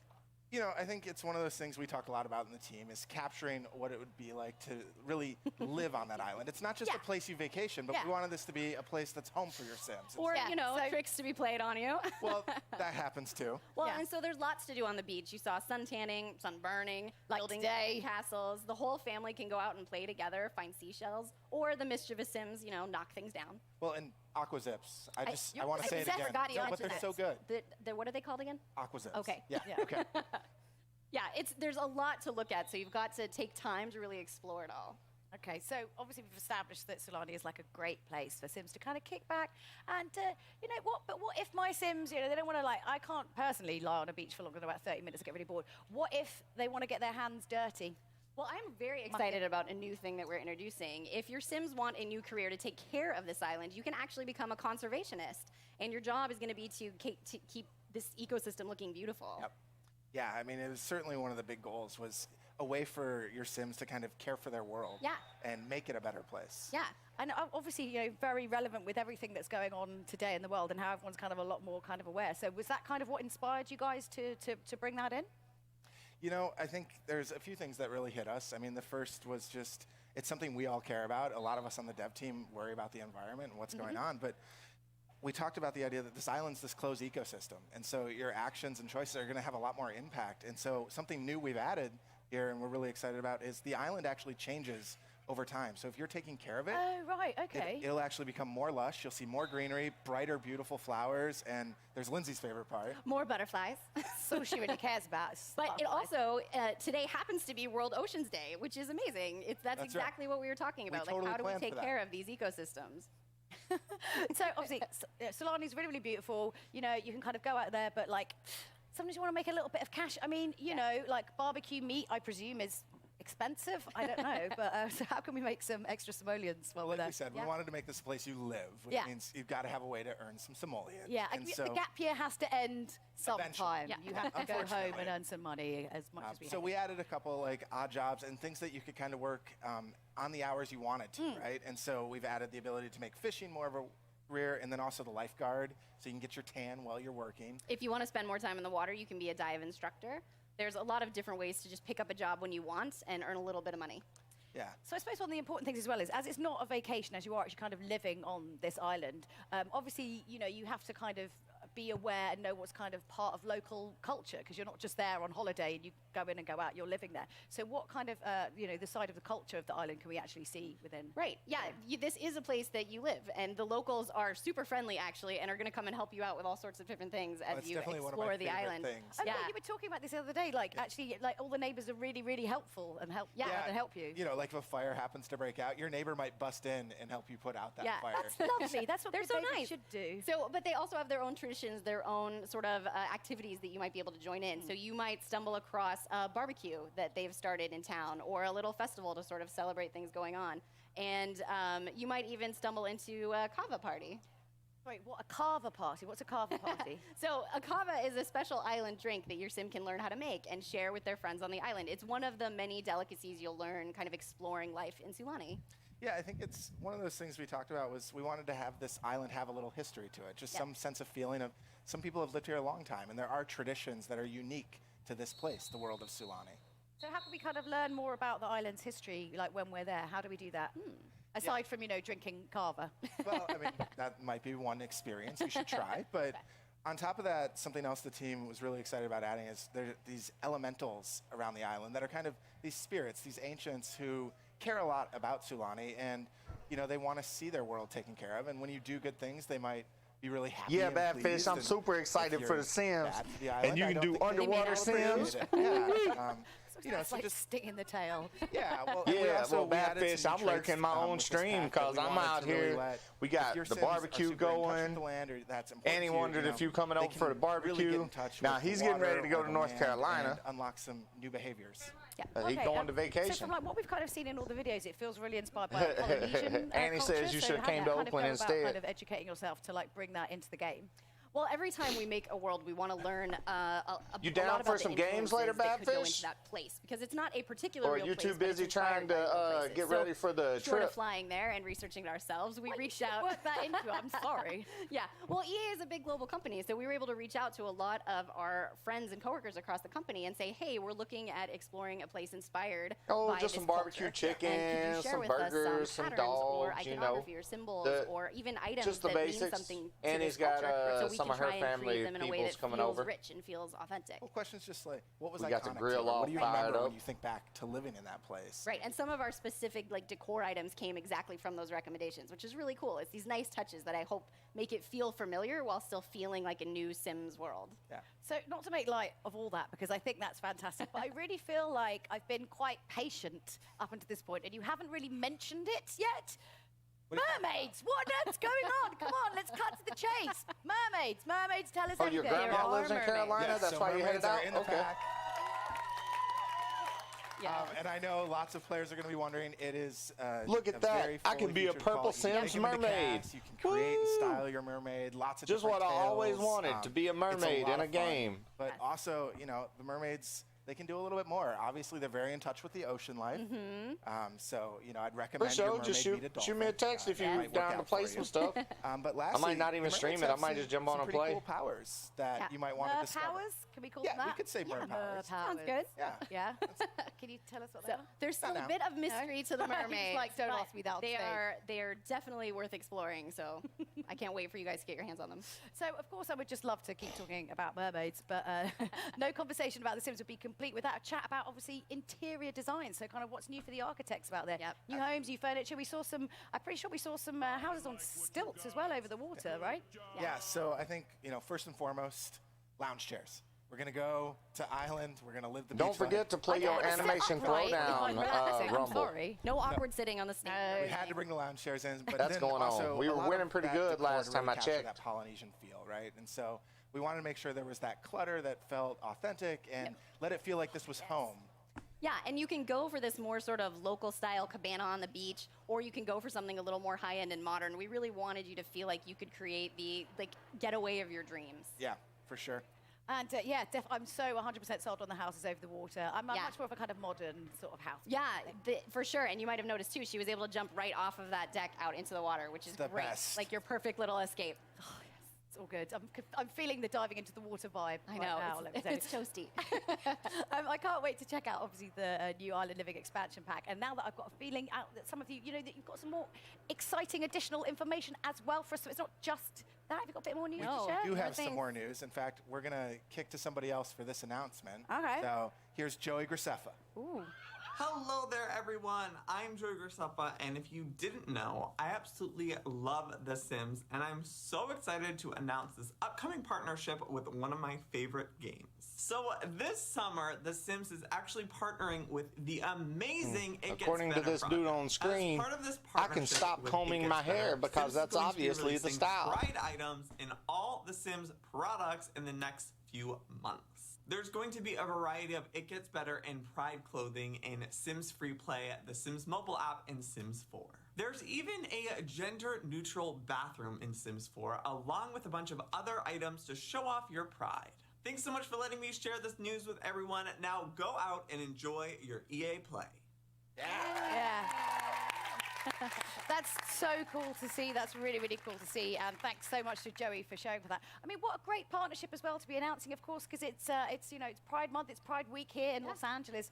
How are you guys going about kind of supporting that great cause? Well, The Sims has always been a game about being inclusive and the self-expression of creating yourself and people you know and telling your own story. So this is a wonderful opportunity to bring new content in the game to celebrate that. Definitely. And I think also, people don't realize how important it is sometimes, you know, when you're kind of growing up and you're figuring out who you are, you're discovering what kind of person you are. And Oh, he discovering, was you know, definitely about your excited for sexuality. And being mermaids. able to kind of sort of role play within games is a really, really safe place to do that. So, you know, you guys have been doing it pretty much from the start, way before everyone else. So it's really great. I mean, isn't that great to see? It's so, so great. Yeah.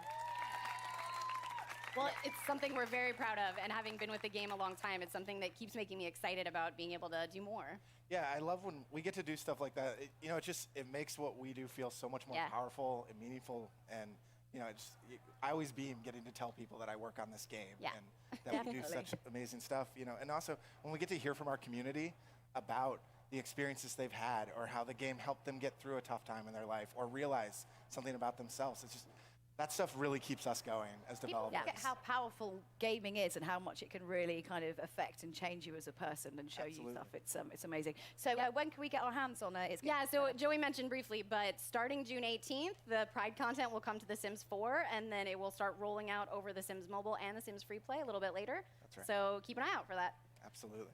I mean, that's great, but I mean, I think you've actually got. This is and I've got some exciting news. What else? You've got something else that you want to announce in the summer. What's going on? You've got breaking news coming right after the Sims panel, Two more things. which should be ending in just a couple of minutes. First of all, earlier this year, we announced our partnership with Moschino by releasing a real-world capsule collection of looks inspired by The Sims. I see some of them, and I'm very excited. And we had a hoodie that was actually put into all of our Sims games. Gonna have to invite so Annie later back this here summer, for this we're gonna big be bringing announcement. that fashion and more to the Sims 4 Moschino stuff pack. Absolutely. Amazing. Yes. Yeah. So not Get her only back are we here going to in be just a looking minute. pretty special, but what if we want to kind of go and strut our stuff somewhere else and like really show off the outfits that we've got? Well, so I think one of the things that I'm most excited about in this stuff pack is for the first time, we're actually going to add a career as part of a stuff pack. Okay. And so we've decided the perfect career for this pack is a part-time job as a freelance fashion photographer, so you can capture all those amazing looks your Sims can now rock. That's so me. Yes. Yes. It's going to be fun. That's Looks gonna be really good. amazing. I'm excited. Wow, well, we've covered so much so far. A new expansion, a new partnership, a new stuff pack, but we're not done yet, folks. Oh, no. No, we're not. Michael and Lindsay brought one more big surprise for all of you guys. Well, so take it away. Yes, I know you're all hoping, so we thought maybe we could tell you which game pack we had in mind. Ooh, I don't know. I think maybe we could conjure up something. All right, Mike, I'll let you spell it out for them. The next game pack for The Sims 4 is Realm of Magic.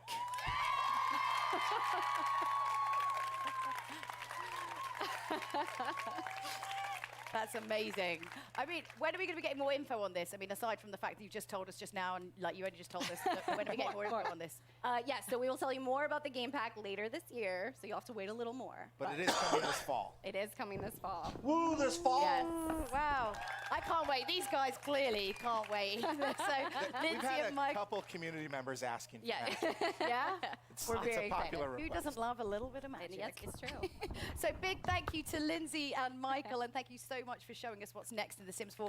So let's just quickly recap this, because there's a few things to get through and it's hot and you might have forgotten. So the Island Living reveal trailer is live now. The expansion is playable here at EA Play, and you can play it at home soon. The It Gets Better Pride content starts rolling out, and in a few weeks, and the Moschino stuff pack comes out later this summer. So don't forget to check out all The Sims social That is channels. awesome. They got a even more Pride info and content launch pack. dates. So that's it for The Sims. It's been an exciting day here with so much news. I can't wait to join the Fan Fest and get my hands on the Island Living expansion pack. So from all of us here, goodbye. We'll see you later. All right. See you later. Sims and EA Play.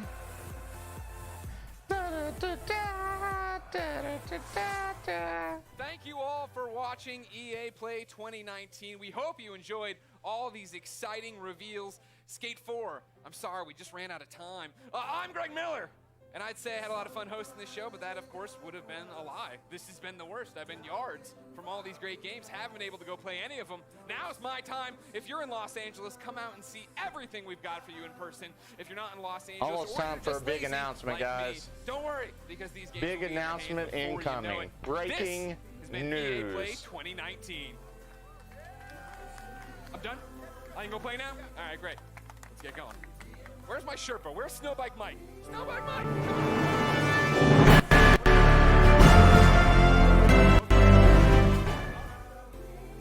All right. Welcome back to our coverage of E3. Thank you so much for tuning in to EA Play. Yes, thank you for watching. Before I go, I do want to give a rundown of what else we'll be doing. I'm going to yell and get Annie back here. Annie!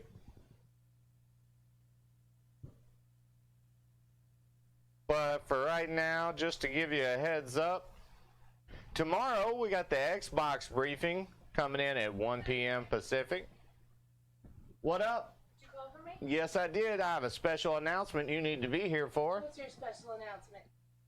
We just made affiliate on Twitch. What? Yes, we did. I received the alert. Exactly. My sweaty face will say, thank you guys. Ew. 12 minutes ago, we received our path to affiliate completion. So now we are a Twitch affiliate. So if you have the Twitch Primes out there, it doesn't look like our button is there yet. So it may take a little bit of time for us to get us a sub button going. But we are now affiliates on Twitch. So that may mean more exclusive streams over on Twitch. We'll see how that works out. Hypebot. Hey, Hypebot, how you doing? All right. Pink Mannix just followed over on Mixer. Thank you so much. We're still working on getting our affiliate status there. But yeah. Oh, looky there. It's Badfish. Oh, yeah. Thank you, Badfish. Throwing in them JBiz emojis. Alright, I gotta keep doing dishes. People will be here in 5 minutes. For sure. Well, guys, I'm gonna go over the schedule real quick, and then we're gonna close it down. Probably come back later to do a all-day recap. But here's the schedule for the rest of the weekend. We do have, like I said, the Xbox press conference tomorrow. That kicks off at 1 p.m. Pacific time. There's Devolver Digital. That one happens at... Well, why are they giving me the international times? I want the Pacific times. Can't handle the Pacific time. Just give me the list. Give me the list. Oh, they put it in military time. I think I can convert that. Yeah. All right, so we have digital, Devolver Digital. They'll be rolling in at 7 p.m. tomorrow. Bethesda, they'll be rolling in at 5:30 Pacific. For sure, Badfish. I'll talk to you later today, dude. Thank you so much. Monday, we got the PC Gaming Show at 10 a.m. Pacific. Ubisoft on Monday, rolling in at 1 p.m. Pacific. Square Enix will be having their press conference at 6 p.m. on Monday. Then Tuesday, we got Nintendo. So guys, thank y'all so much for tuning in to EA Play. We'll come back later with some highlights of the day's announcements as we get more news from throughout EA. We may have some special on-site interviews later today with some of our affiliates out in the field. And, you know, the biggest news of the day, we are now Twitch affiliates. So make sure and get those Twitch Primes all primed up and ready to roll. Looks like I'm going to have to go create an emoji or something. But thank you guys again. Y'all have a great day. It's me signing off. Peace.